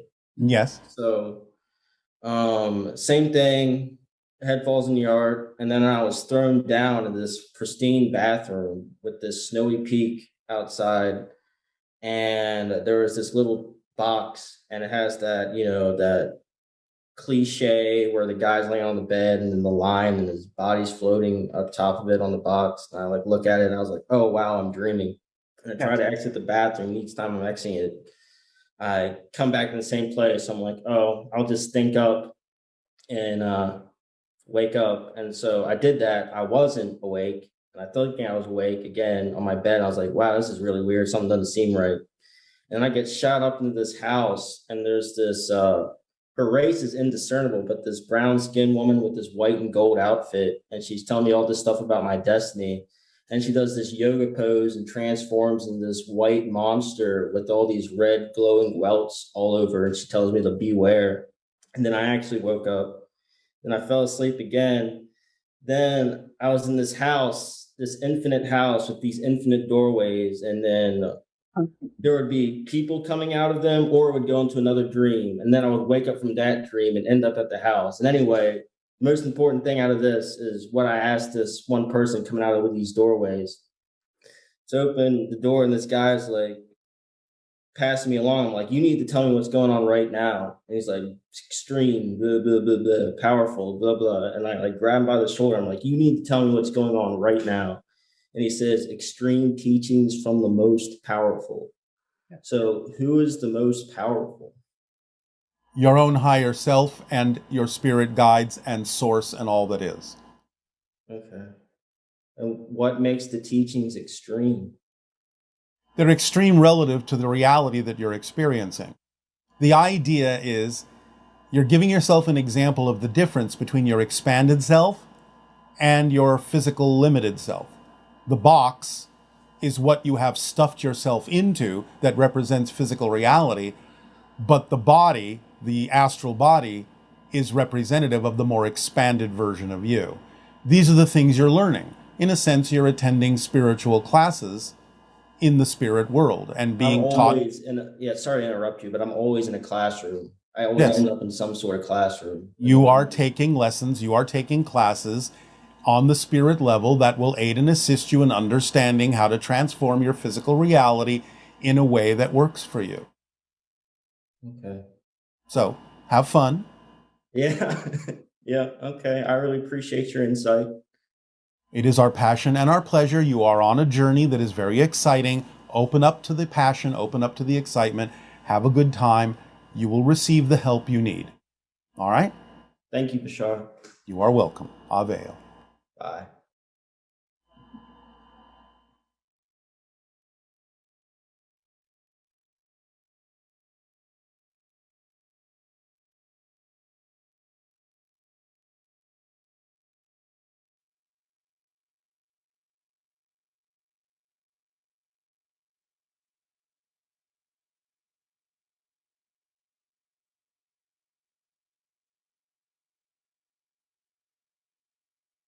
Hello, Tadeo. Nania. We have lots of great questions from our viewers. All right. Would you please tell us how people materialize things immediately by thought? I read a book about children in a monastery who were making a flower bloom and materialized all kinds of things out of nothing. You materialize your physical reality immediately all the time. It's just that those children have been taught that they're already doing that. So it's nothing that they deem or label as unusual. So the idea is to recognize you wouldn't have a physical reality experience if you weren't constantly materializing. And it's not just about your thoughts. It's about what you believe to be true. It's based on your theme of exploration and what's relevant for that. So you can expand the relevance, just as those children have, by retraining yourself and redefining the idea and understand that you're already materializing instantaneously. Otherwise, you wouldn't have a physical reality experience at all. Is it also possible that when we're in a momentum and there's a certain manifestation that it's about to occur, that we can actually then create the thought that, oh, I want this, and then boom, it appears as if it's suddenly appearing? But it can happen that way in the sense of the thought being an echo of something you already know is about to happen. It's not that the thought creates it, but the thought may be representative of the fact that you are aware that you're about to manifest it in linear time. Very interesting. I want to ask you about relationships after this life. Yes. Will I know my wife and children when I transcend? Will my love for them still be as strong as it is now? Yes. And in fact, it will actually be more all-encompassing. Because again, you are immersed in unconditional love in spirit. So it's not in a sense that it's stronger, but it's broader. It encompasses more. You see more deeply into that particular being. And yes, of course, you will experience them and many others in the afterlife, so to speak. What advice do you have for people who are grieving the loss of a pet and who can't seem to get any signs or communicate with them after their passing? Is it likely that pets will reincarnate to be close to their humans again? And why do some animals choose the experience of being abused? So that perhaps they will evoke the compassion in humanity to make sure that animals are never abused again, by example. So it requires action on your parts when you perceive the abuse of anything, be it animal or human or any other being, to take the action necessary to make sure that these kinds of relationships don't continue in the future. Reincarnation, as we have said, in a sense, can be created as an experience, and many times it may seem as if an animal has reincarnated to rejoin the human. It is another animal, however, but they may take on the vibration by being in connection with the pet that has died and exhibiting the same frequency to the human, so the human will see the flow through, the connection of that particular frequency to remind them of the pet that is now in spirit. So the animal that is with you physically may be acting as a conduit of communication for those in spirit who have passed on, so that you know that the connection still exists. I would suggest that you drop any insistence or expectation for how the spirit animal should communicate with you, and just trust that when it is necessary, you will become aware of a synchronicity that reminds you of the animal, or any time during your daily experience you may suddenly think about the animal, then that may be indicative of communication. And as we have said with regard to human, in the idea of grieving for them, you may find that the grief is simply the way you interpret their communication, because you label it as a loss. So grief sometimes can actually be representative of the fact that the animal is attempting to communicate with you, but you're only experiencing it as grief because you keep labeling the idea as if the animal is missing, whereas if you understood that the animal is present with you, just in a different state, and the animal attempts to communicate with you, you wouldn't necessarily experience it as a loss, and therefore would not feel it as grief.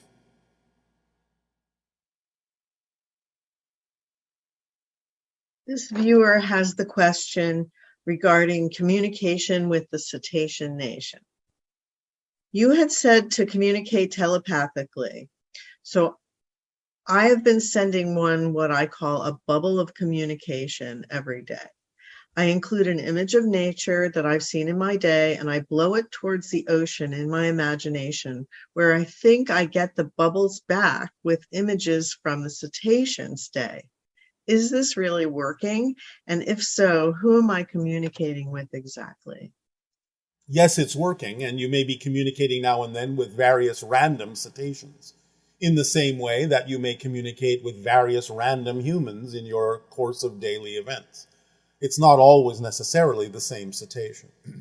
It will depend upon what cetacean needs to pick up on the vibration of the telepathic communication and imagery you have sent, and what is relevant for you to receive from a different cetacean based on your themes of exploration. So yes, it's working, but you have to be a little bit broader in your allowance of who it is that's sending to you and who it is that needs to receive whatever it is you have sent. Thank you. What's the best way to get information from the Akashic records? Well, again, don't think of the Akashic records as a particular place separate from any other place. Remember, everything is here and now, including information. So the idea is to simply recognize, as with anything, it's an issue of resonance. If you vibrate in harmony with a particular frequency that represents certain information, then that information will be accessible to you if it's relevant for you to receive it. Remember, anywhere you are is within the Akashic records, because, again, all information exists here and now.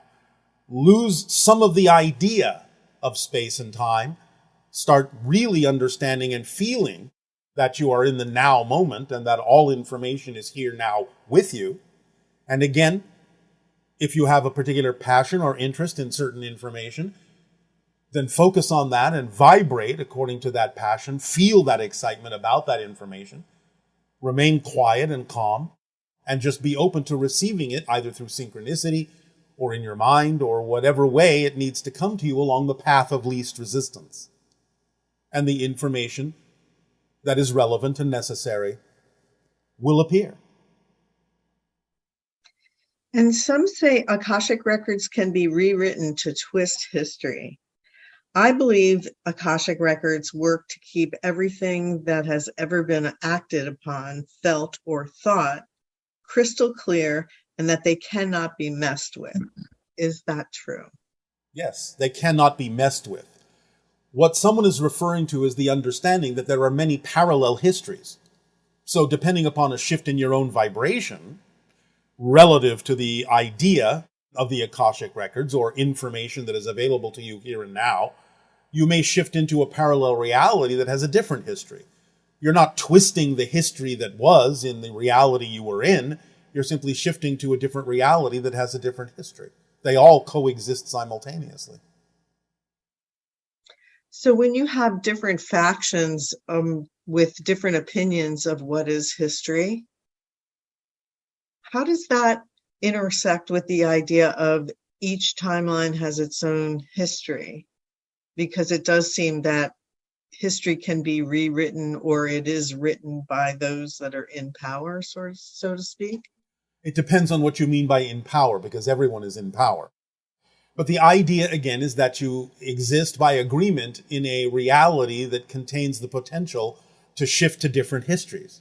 So you will seem to remain in one reality, but you will insist on a different memory of a different history, even while remaining in the same shared reality, so to speak. Because your definition of your reality at this time is that you can remember different histories, even while still interacting with those that are in different realities, seemingly as if they're in the same reality you are in, because that's the definition of your reality at this time. Now, of course, this does not mean that sometimes people aren't fooling themselves or lying about things to say, well, it's this way or that way. You have to be honest in terms of your integrity. But the idea is that, yes, it is possible for people in your reality to experience different reality histories at this time.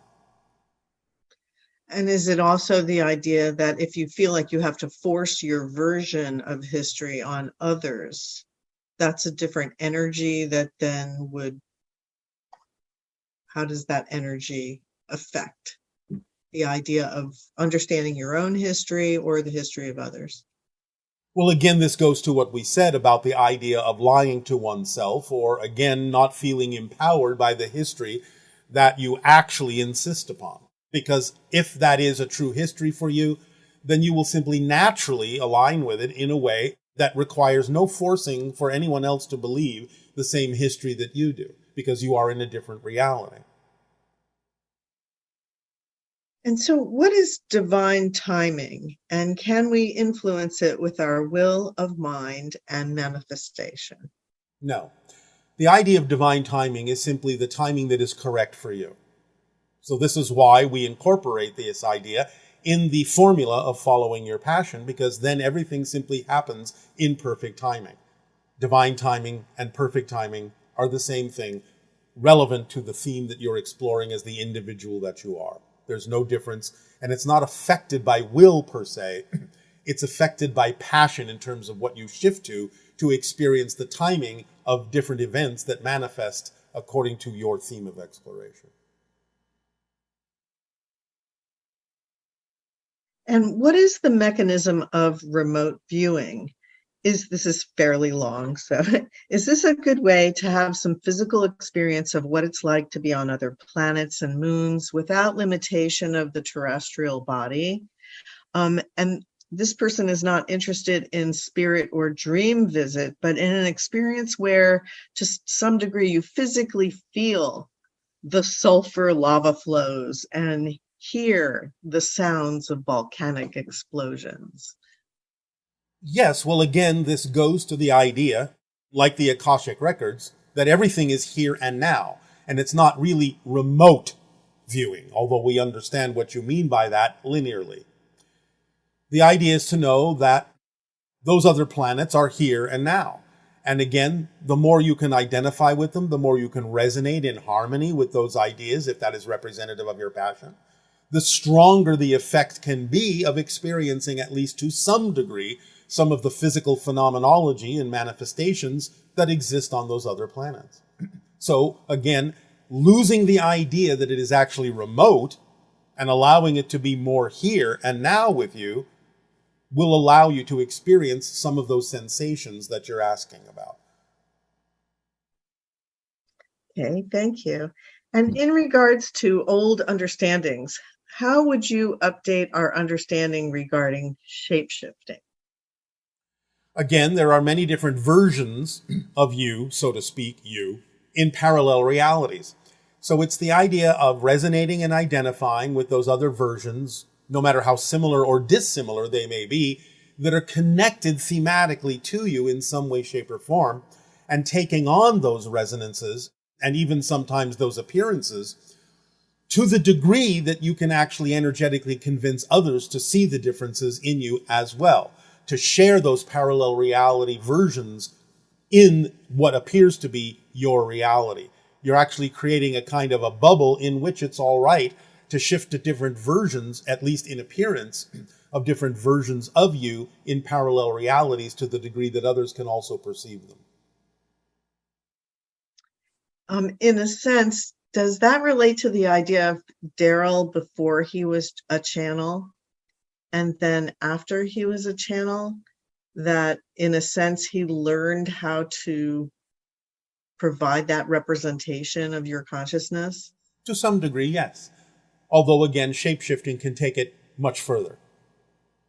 If he was inclined, if it was necessary and relevant for his particular journey, he could resonate to the idea of our reality to the degree where we would actually start physically looking more like us. But that's not really necessary at this time. And I think some people have commented that at times he does look more like you. Now and then. Especially when he's channeling. Yes, now and then the resonance may shift or expand to the degree where he may take on some of those aspects. All we're simply saying is he doesn't really need to fully shapeshift into the direction or take on the aspect of us to the degree where we actually appear to you, at least not yet. Okay. What happens to the ego, the physical mind, and the personality self when a lifetime is completed? What of us continues? Is anything lost? Or does it all get to move forward together somehow? Nothing is lost. It all moves forward together in the same way, by analogy, that you are no longer a child, but you still retain all the experience and the memories of being a child to whatever degree is relevant for you, even though you are now adults. You can move forward as an adult, yet you can easily call upon any memory of childhood that serves you at any given moment. So it's similar in that sense. You don't lose it. The identity and the personality of the physical being remains with you. You can access it and call upon it for experiential purposes at any moment you wish, as you even move on as a spirit into different realms and realities. So use the analogy of a child still being within you as an experience to call upon, even though now you are beyond childhood. And how can we become more secure in our awareness of life after death? You can understand again more deeply, as we have recently discussed, the concept of the first law of the 5 laws. You exist. You cannot cease to exist.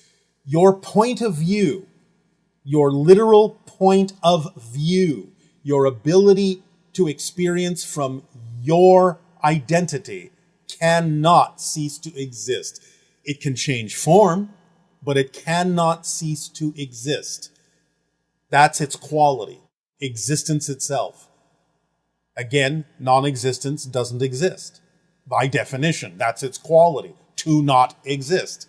So if you exist, you will always exist, linearly speaking, because there is only one moment, it is now, and every version of you exists now. Physical, non-physical, human, extraterrestrial, extra-dimensional, every single version exists now. So why should non-physical reality be any different?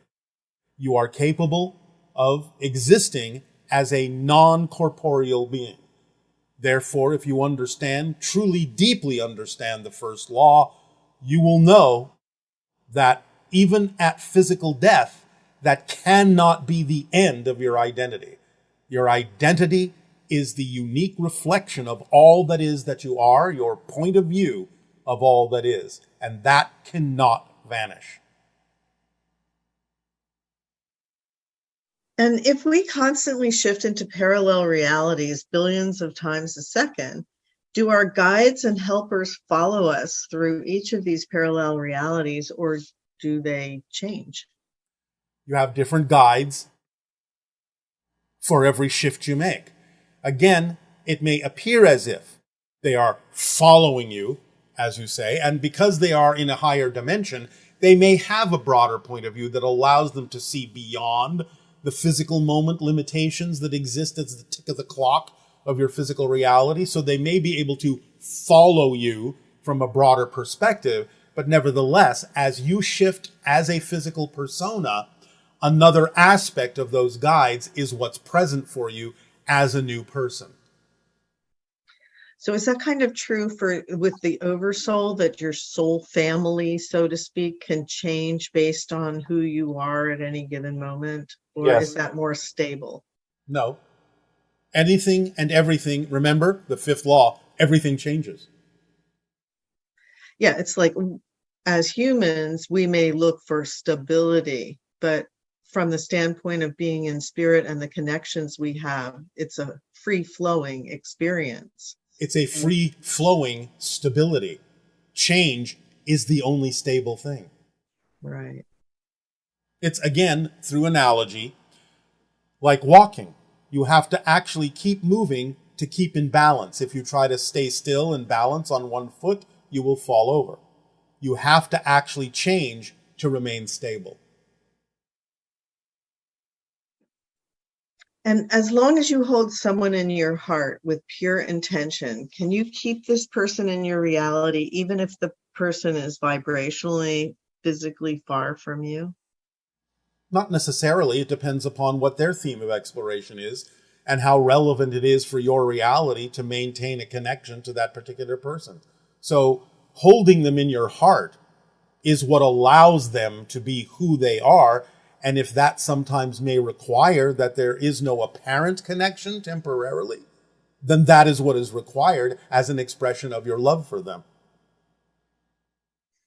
So our desire for this sense of connection and permanence of connection.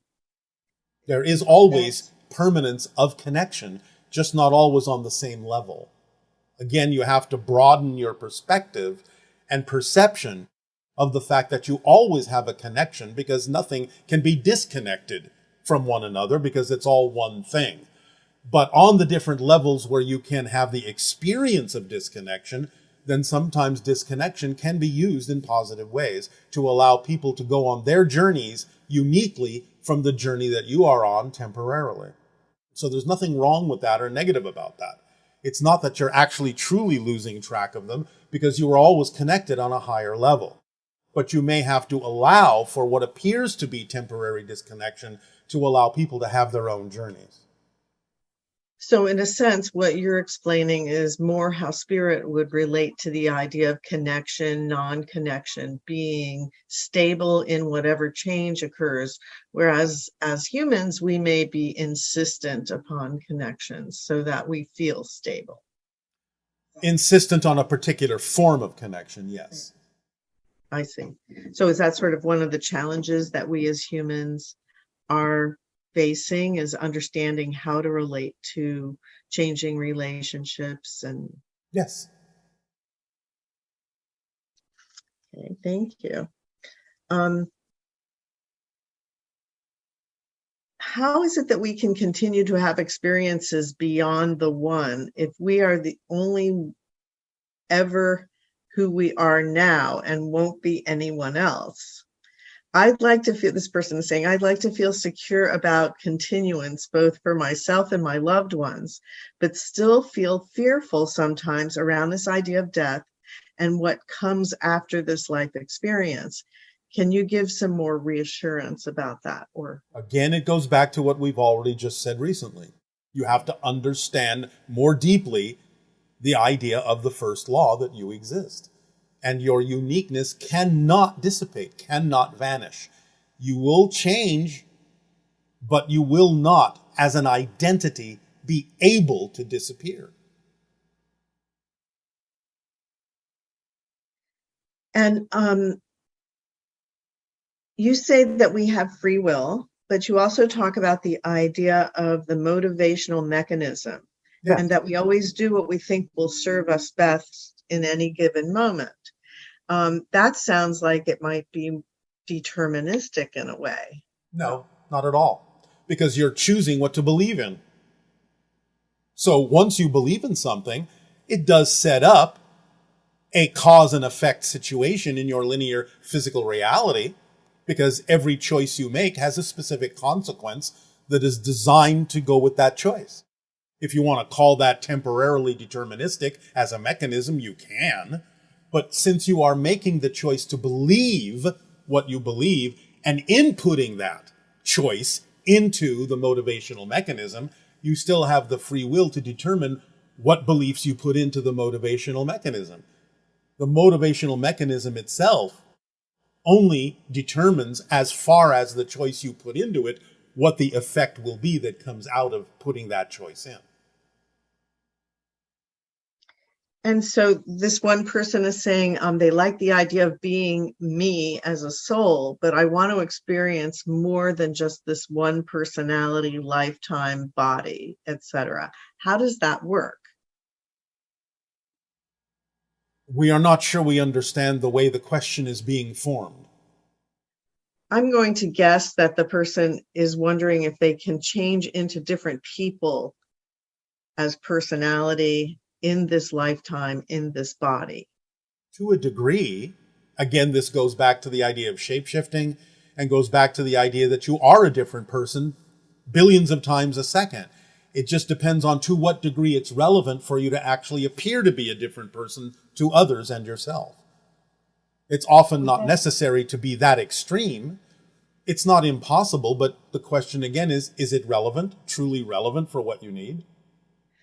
So is that sort of the idea when someone has a change in gender identification, and then they literally become a completely different person? Yes, and you have the ability to do that in your physical reality as a reflection of a change and a shift that you know is true for you.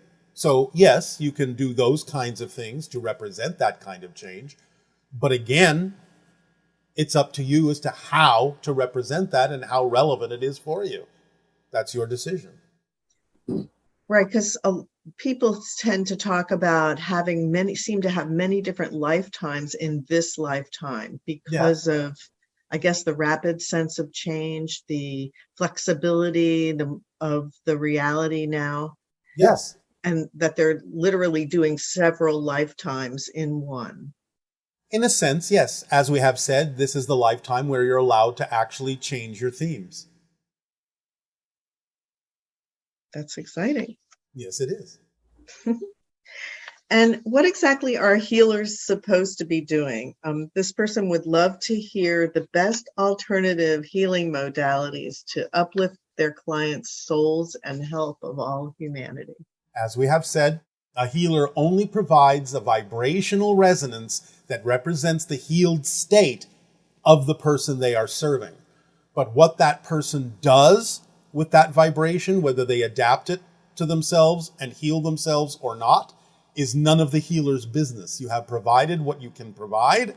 You have been as much help as you can be by providing the clue to the frequency that that person can use to heal themselves and uplift themselves. But that person has to be allowed to make the choice as to whether to do that now, later, or even at all. It's none of your business because you have no idea what their life path is, why they came to you, what reasons they have interacted with you. You don't have any determination or say in that, other than the fact that they did come to you for a reason, but you're not necessarily going to know what that reason is. So you have to be open to allowing them to make the choices they make, to do what they will with the information and energy you have shared with them. That is your gift. That is what you can do to be of help. But to be of help, you have to allow them to make their choices. It's none of your business what they choose to do with the gift you have given them. After all, it's a gift. And what exactly is heaven and hell after death that some people speak of? The idea, again, in spirit is that you can imagine anything and it will usually instantly manifest. So based on the belief systems of the personality before death, it might be possible to experience positive and or what seem to be negative things like heaven and hell in the spirit world. But of course, most people, most beings would find that if they really truly believe that they might experience some form of torture, pain, or punishment, they will instantly wish that they were out of it, and then manifestationally that will happen. They will instantly be out of it. And they will then realize, perhaps, that what they believe, what they think, will be instantly true because there's no time lag in spirit. The manifestation you think of is the manifestation you experience instantaneously. So the idea of heaven and hell is the idea that in spirit you can manifest exactly, instantly, what you believe you are all about, what reflection you believe you need at that moment, what you know you are in that moment. But I will say it's unconditionally, and the idea is that because it's unconditional, you can, if you're willing, feel the absolute unconditional love and bliss that you will be surrounded by as the natural nature of the afterlife. But you can create for yourself, if you really wish to, something less than that. But you can only do that because you are unconditionally supported and loved. Eventually, most spirits will realize that, no matter what their belief system was when they were physically alive. So what are some of the reasons that an individual would depart in the middle of their life, so to speak? You don't depart in the middle of your life. I understand what you mean by that, but if you have departed, other than the idea of intentional suicide, that is your life. That is your choice. It's not the middle of your life. You may not have necessarily achieved an old age physically, but if you have left in some way, shape, or form, apparently without necessarily intentionally causing yourself to die, then that is not the middle of your life. That is the timing you chose to go back into spirit because you have achieved your theme or exploration as you deemed it necessary when you chose to be born. So what is the discrepancy between the person who's like full of life and they're pursuing all these exciting things and they're in the process of manifesting, and then all of a sudden they are struck down? What are some of the reasons that would, because it deceptively looks like they're in the middle of their life, but yet obviously something else is going on? Yes. And to put it very simply, some people say, I'm going to have a life of fun and doing all these amazing things, and I want to die at the top when I'm having the most fun. That's it. I want to go out on top. Simple as that. It can be more complicated, but generally it's as simple as that. I've achieved what I need to achieve. I'm having the most fun I've ever had, manifesting this and manifesting that. I'm done. And when it comes to like family groups, like for example, if a mother departs and she's got young children and, that whole scenario where to the child, it's so unreal that could happen. To the child, it's so unreal because that's what the child has been taught. If the child is taught differently about life and spirit and raised in a different understanding, that will be a different understanding for the child when that happens. So parents can help their children get through an experience like that by explaining how things actually are and how the different levels, in no way, shape, or form, physical, non-physical, means that there's a disconnect and that you can still communicate. Again, it would be similar, and I don't mean to make light of this because I know how deeply affected many of you are by this, but again, it's mostly because of how you're taught to look at things. But it would be similar to having someone graduate from a university and suddenly feeling like you're disconnected for some reason. You're not. You celebrate the idea that they have gone on, they have graduated, they have reached a higher level of understanding, so they can move forward in a new way with the new knowledge that they have, and they can still impart to you the benefits of that knowledge and have you reach out to them to connect to them on a new level, in a new way, as a different person, as a different being, so that you know that there is a continuum here. It doesn't get disconnected. So use the analogy of things in physical reality that are indicative of a person simply reaching a different level in life. There is no real disconnection. It's just that you have to relate to each other a little differently because of the different knowledge levels that each of you are at, different experience levels each of you are at. There is no difference in that between that analogy and someone being in spirit when someone else is not. Depends on how you look at it. Thank you. Can you give us some clarification on the misunderstanding of the fluid cord? We are not sure what that person means by that terminology. If they're talking about the idea of the silver cord, this is just a euphemism for the energy connection that people have when they're out of body, meaning that they are still really alive. They haven't actually died, so to speak. They are still capable of rejoining or reconnecting to the physical experience. So if the silver cord is what you're referring to, it's that energetic connection when someone astral travels, is out of body, but their body is still alive. But we do not know if that is what this person meant by fluid cord. That terminology does not exist within the channel's vocabulary for us to draw upon. Okay. Let's see. How can we know for sure that we are in a new Earth or on a new Earth? Because again, you shift billions of times a second to different parallel versions of Earth. That's just the way things work. You can always know you're on a new version of Earth, just as you can always know that you are a new person every single moment and have a new history every single moment, because that's how it works. Again, a deeper understanding of how things work will help you with this. And how can we propagate the new metaphysical definitions that you've described to replace the old ones? Live them. Speak them, breathe them, live them. Share them with others when it's appropriate to do so as new definitions, new ways to look at things. Ponder this, ponder that. How about looking at it this way? What if you looked at it that way? But live them. Act as if those are the definitions that are real for you.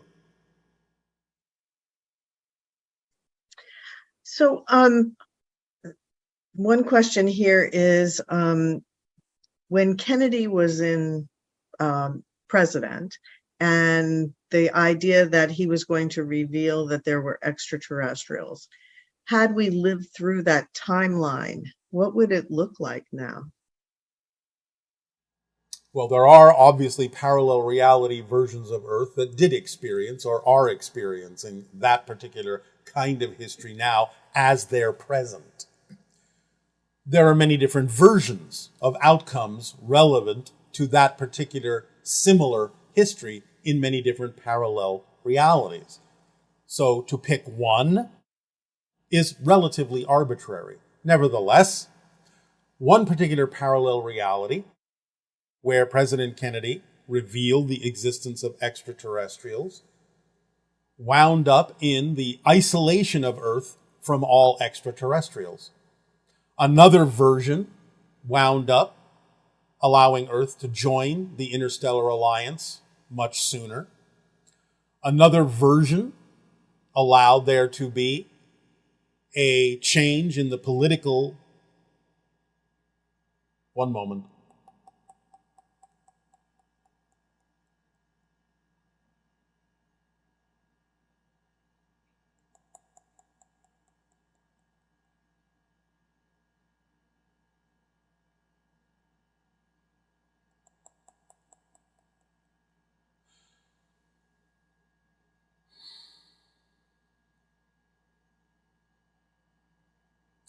All right, we are allowed to say a change in the political arena to the point where those with the clandestine knowledge of the existence of extraterrestrials became the actual government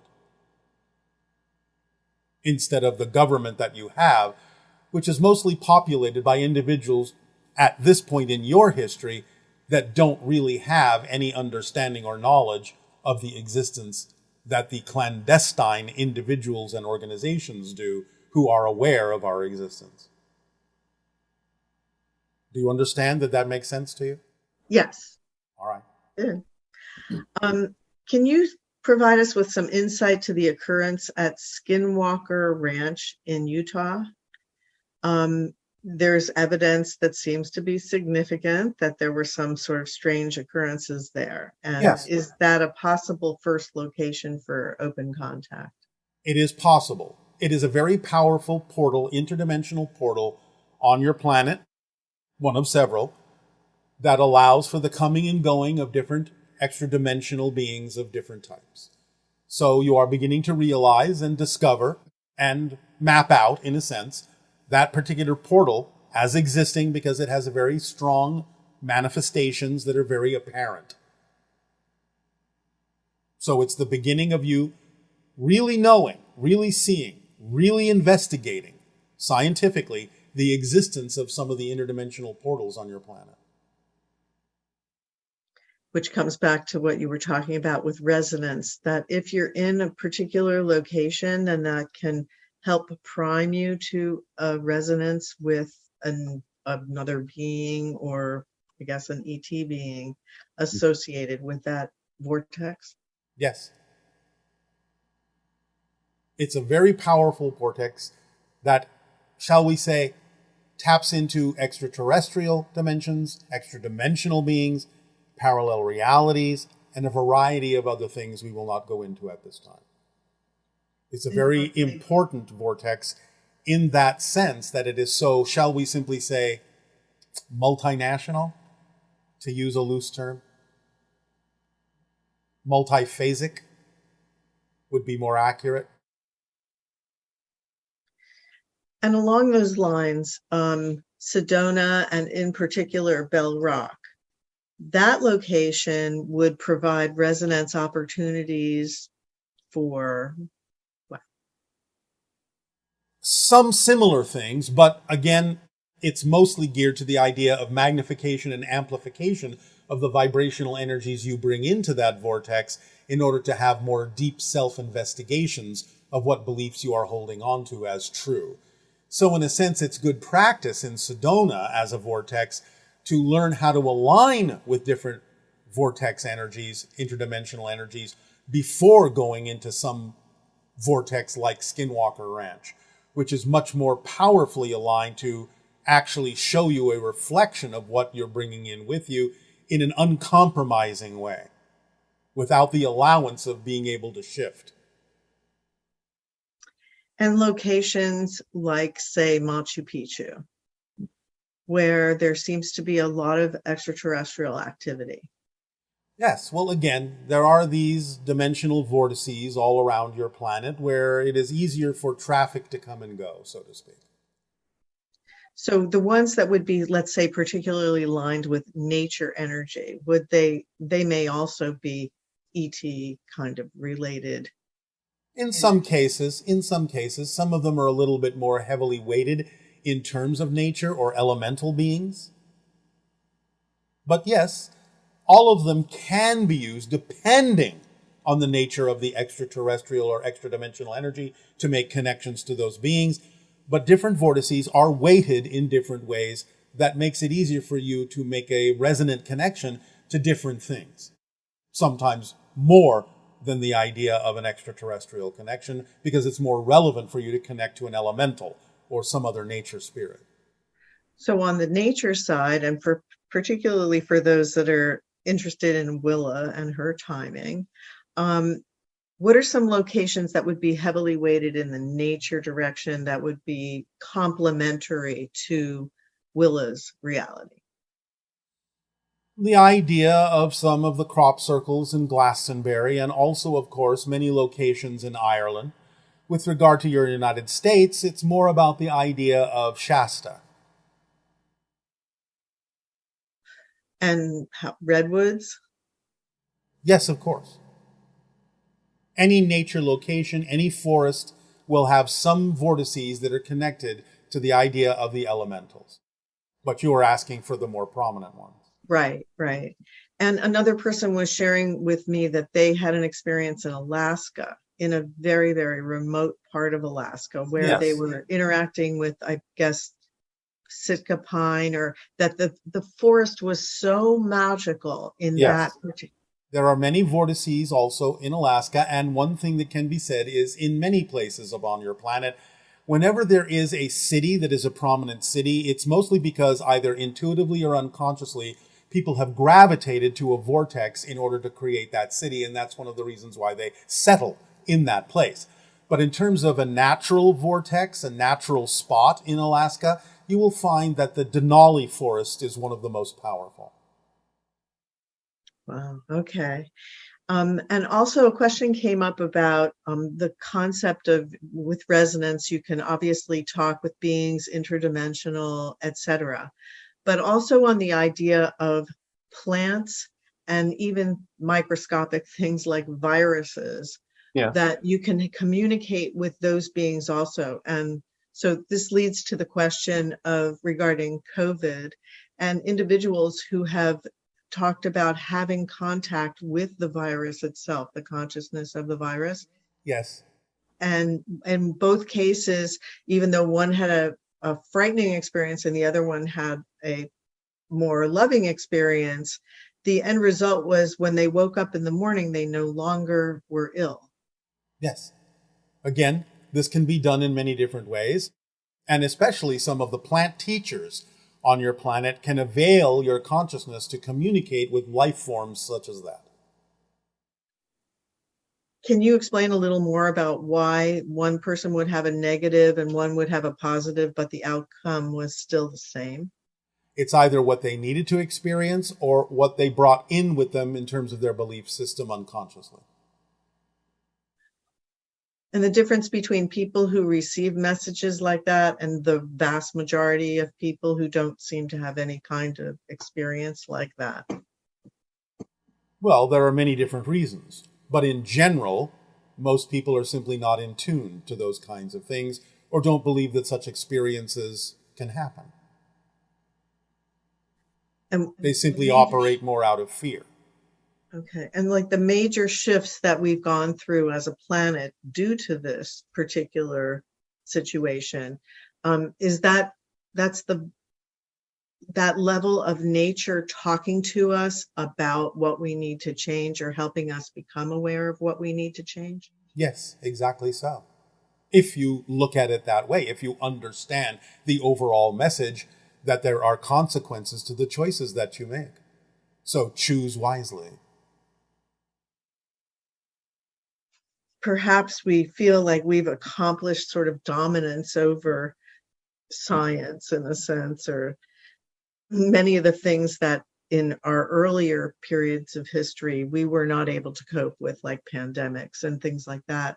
So maybe our listening is different now because we've achieved a sense of competence in dealing with these things. Well, when you say we, again, remember, not everyone perceives things the same way. So let me make a statement, a comment. One of the things that would be perhaps advantageous for your species is to understand in your ancient, shall we say, for now, as an example, in your ancient biblical terms, when you read that humanity was given dominion over the earth, you have mistranslated the word dominion. What you were assigned to be is caretakers.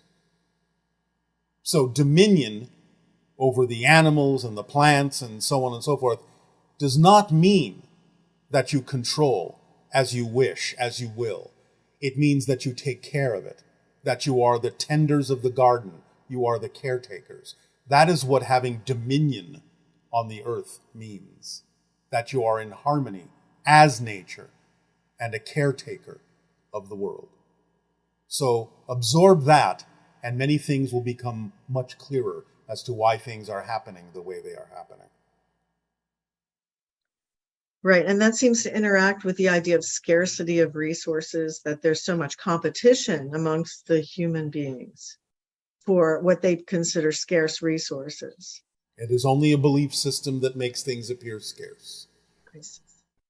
So that goes hand in hand with changing our relationship with the planet. Yes, and changing the relationship with yourself.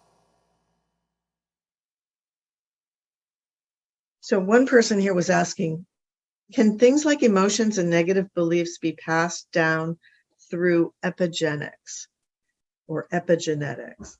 If so, is there a way to clear the hereditary negative beliefs that your conscious mind is unaware of? It's not that they are literally passed down, but the genetics can create a predisposition based on the theme you've chosen to explore to absorb the idea of fear-based beliefs from those around you, such as your parents or your society or your schooling or your friends. They don't absolutely determine that you have inherited it, but you may have inherited the predisposition to absorb those things. And therefore, it still comes down to what you choose to believe by self-investigation and knowing that you are completely empowered to decide what is true for you. So when an individual is in the womb and they're experiencing the environment as being whatever their mother is experiencing, yes, what kinds of things are they absorbing during, let's say, the last 3 months of the pregnancy? Whatever is more relevant to the theme that they chose to explore by having chosen that individual to be born to. Remember, that's a choice too. And if they have a certain theme they would like to explore, they're going to choose an individual that's going to give them at least the possibility of predisposing them to absorbing certain things that will help them on their journey, either to change them, to overcome them, or to live with them. There's no accidents in that. So a child that would be born to someone, let's say, that's bipolar, where they experience their rage and they also experience the loving side, I suppose. Case-by-case basis, that's all we will say on this subject. Take it as a case-by-case basis. There are as many reasons for children and spirits to choose individuals like that. I cannot give you one generalization that works for all. Okay. You've also spoken of our planet as being a living entity. In recent years, we've seen what is, from our perspective, extreme climate and disease events. Can it be said that we are witnessing Earth's autoimmune system countering the human infection, and that is endangering its well-being? So, as you once told us, your people's name for our planet is Ananika. Inanika. That was the other thing I wanted to know, the Inanika, yes. I wouldn't necessarily think of yourself as an infection. That doesn't serve you, really. And the idea is that the Earth can get along fine without you. But the idea is that you are creating one atmosphere, one biosphere, one idea here in conjunction with the Earth as expressions of nature from the Earth. So the idea of what you reflectively see as the Earth's illness is your illness of belief systems. So the idea is for you to see those reflections as a way to guide you back into balance and back into harmony within yourselves. In the unlikely, shall we say, event that you exterminate yourselves, become extinct, the Earth will move on without you. But the Earth and you have made, in a sense, a higher agreement to have a certain experience that allows you the opportunity to reach a higher plane of existence in harmony, to play out certain stories in a more positive way. It's up to you to use it that way, but what the Earth is doing is reflecting the imbalance within humanity. It's not that the Earth itself is diseased. It's acting as a reflective guidance for you to bring yourself back into balance. So those that chose to be here on Earth in a situation where most of our recorded history, there are some kinds of wars going on somewhere. So one could say humans appear to be very warlike beings. So choosing to incarnate in this kind of a reality with that level of extreme behavior means that the soul has decided to go on this adventure of transformation. That's one way to look at it. Again, don't generalize. Right. So, but it is a master class in that respect because It of the is. level of challenge. It is a master class in transformation. That doesn't mean everyone will graduate. And is global warming a real thing? Does the recent extreme weather come as a result of human activities, or is it the result of Earth's magnetic field shift? It is a natural cycle that has been exacerbated by human activity technologically. However, as many people on your planet have realized, it's a little bit more accurate to simply say climate shift or climate change. Some parts of your planet will become warmer. Some parts will become colder. Some parts will become wetter, as I think many of you are now discovering with all of your flooding. So the idea is go for the idea of climate shift or climate change rather than just global warming, which only addresses certain parts of your planet. It is a natural cycle, but it wouldn't be happening now in the way that it's happening at such an accelerated pace if humanity hadn't accelerated it with the technological pollution that you are now putting into the biosphere. Okay. And as a quasi-physical being, what would your atoms look like under a microscope? Would they appear ghostly or solid? Do you pass through liquids such as water without feeling it, or is there a certain part of the H2O molecule that you can sense? And could you transfuse your quasi-physical atoms into a physical being? Yes, the atoms would appear somewhat ghostly to you. We can pass through solids and liquids, but the idea is that we can also resonate to interact with whatever portion of them serves us. So it depends upon what frequency we choose and the theme of exploration of what material we are interacting with that determines how we interact with it or whether we interact with it at all. It depends upon the type of physical being in terms of the idea of sharing our particular atomic structure with them. In a way, for most of you on your planet, for us to introduce the idea of the quasi-physical particles into your physical material body would probably create a sensation or an experience similar to what you call spontaneous combustion.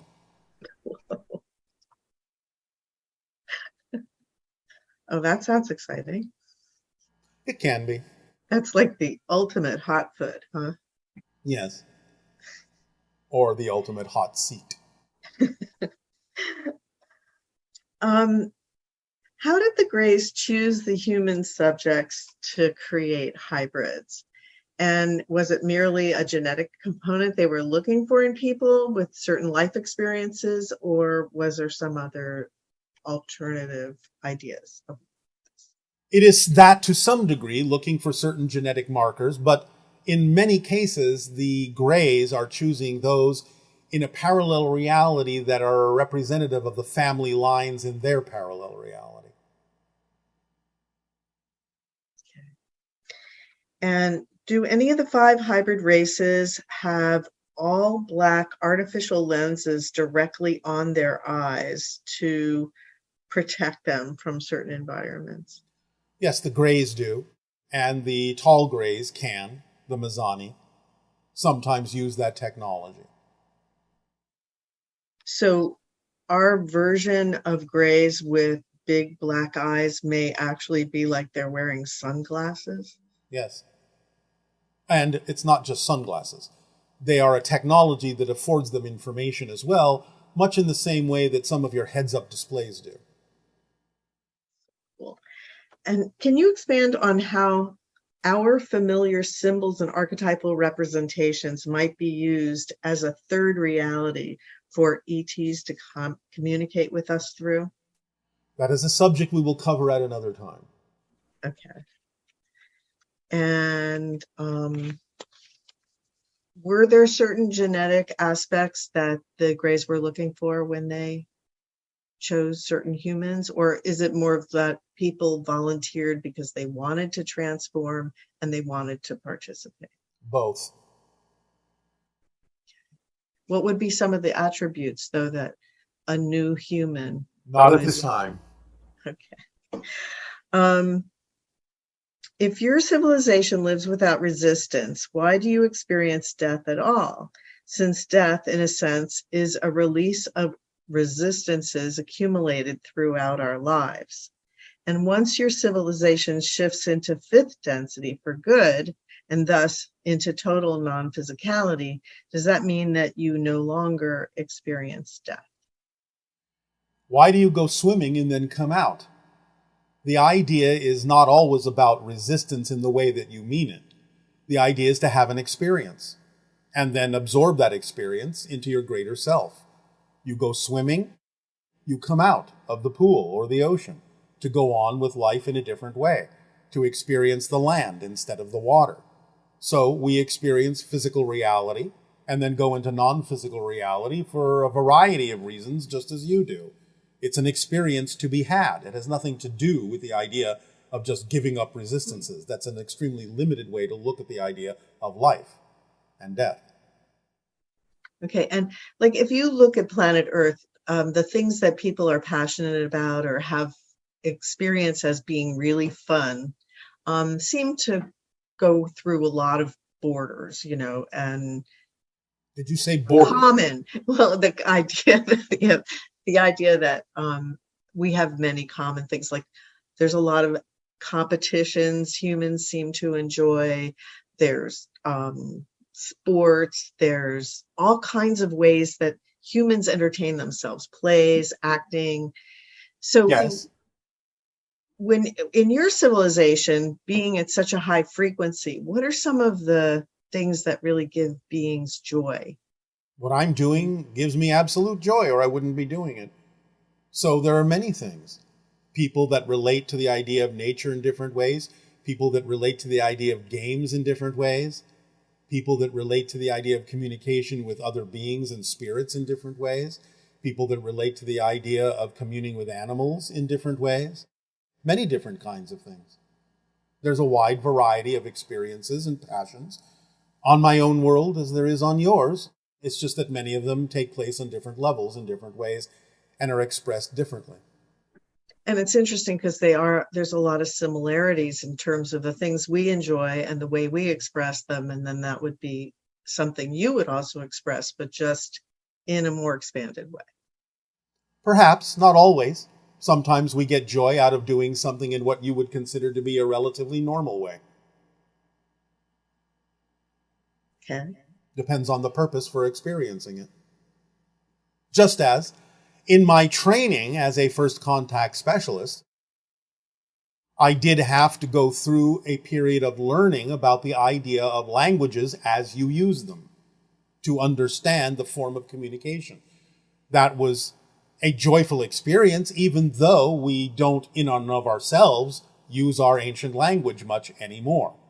So we chose to have those particular experiential limitations in order to understand the joy of the experience of having different languages, so we could relate to the idea of communicating with civilizations such as yours that use different languages. Can you fly without any kind of mechanical assistance? I can levitate. I can teleport. It's not flying in the sense of something like what you would call Superman.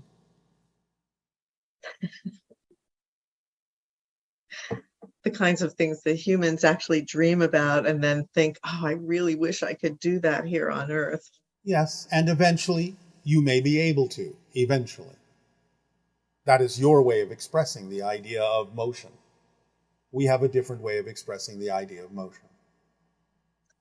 Speaking of levitation, there's a game that children play at summer camp where someone lays down and then everyone puts like one finger on each hand underneath the person, and then they simultaneously are able to raise the person up.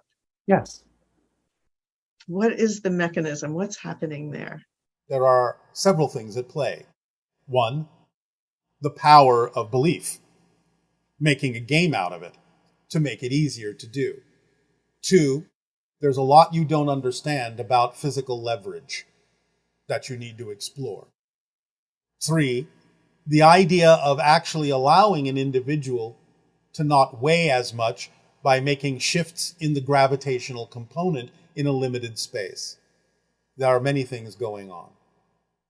That is very magical, but it also sort of demonstrates the idea that we give ourselves opportunities to experience alternate realities as children.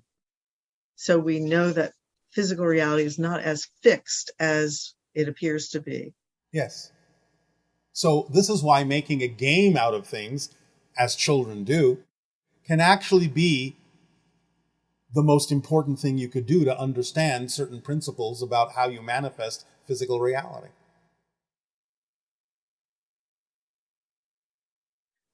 I've heard there is a wave of consciousness which permeates the cosmos, and living creatures are made sentient by contact with it. Does such a wave exist? And if so, what can you tell us about it? You're simply talking about all that is and the way in which every single reflection of all that is relates to it. Some will express sentience in a different way than you would recognize. Some will express it in a way that you will recognize. But everything is a product of sentiency. Everything is conscious and uses consciousness in a different way. But you are simply talking about the wave of existence, the vibration itself of unconditional support and love that is the frequency of existence itself and all that is. Lovely. And back to the idea of resonance. Yes. If an individual wants to make contact with a specific being, a specific race, that kind of idea, what is it that they can do to really tune into that resonance in terms of actions they take physically? Be absolutely passionate about making that connection and dropping every single ounce of insistence about how that connection needs to be experienced simultaneously. And then go about your life taking the actions, whatever you can, whenever you can, that are indicative of having already made that connection. So, for example, if you want to connect with trees, yes, then you would immerse yourself in the physical environment. And then I guess the next part of it is how do you, I guess you learn everything you can about that particular tree. Or if you are passionate about it, you would absorb knowledge like a sponge. You would seek every opportunity to learn more. This is one of the main driving forces of our civilization, curiosity. And inspiration. We are insatiable. Insatiable in our curiosity and our inspiration.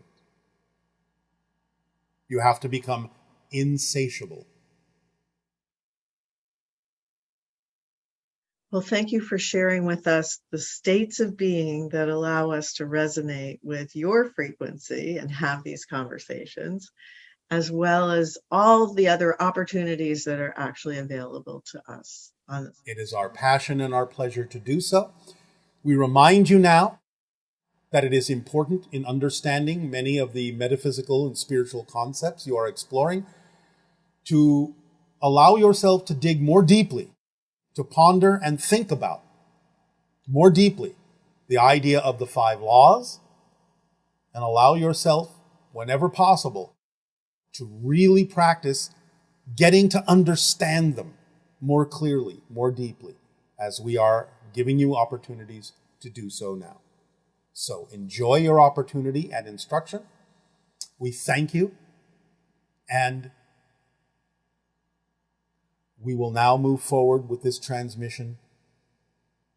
And during this particular instruction of the 5 laws, again, allow yourself the time, the space, the depth of pondering them and thinking about them and musing on them in childlike ways, in enjoyable ways, but allow yourself to absorb the depth of them, the understanding, the clarity necessary to use them as a framework for any metaphysical experience you may know. Thank you, Bashar.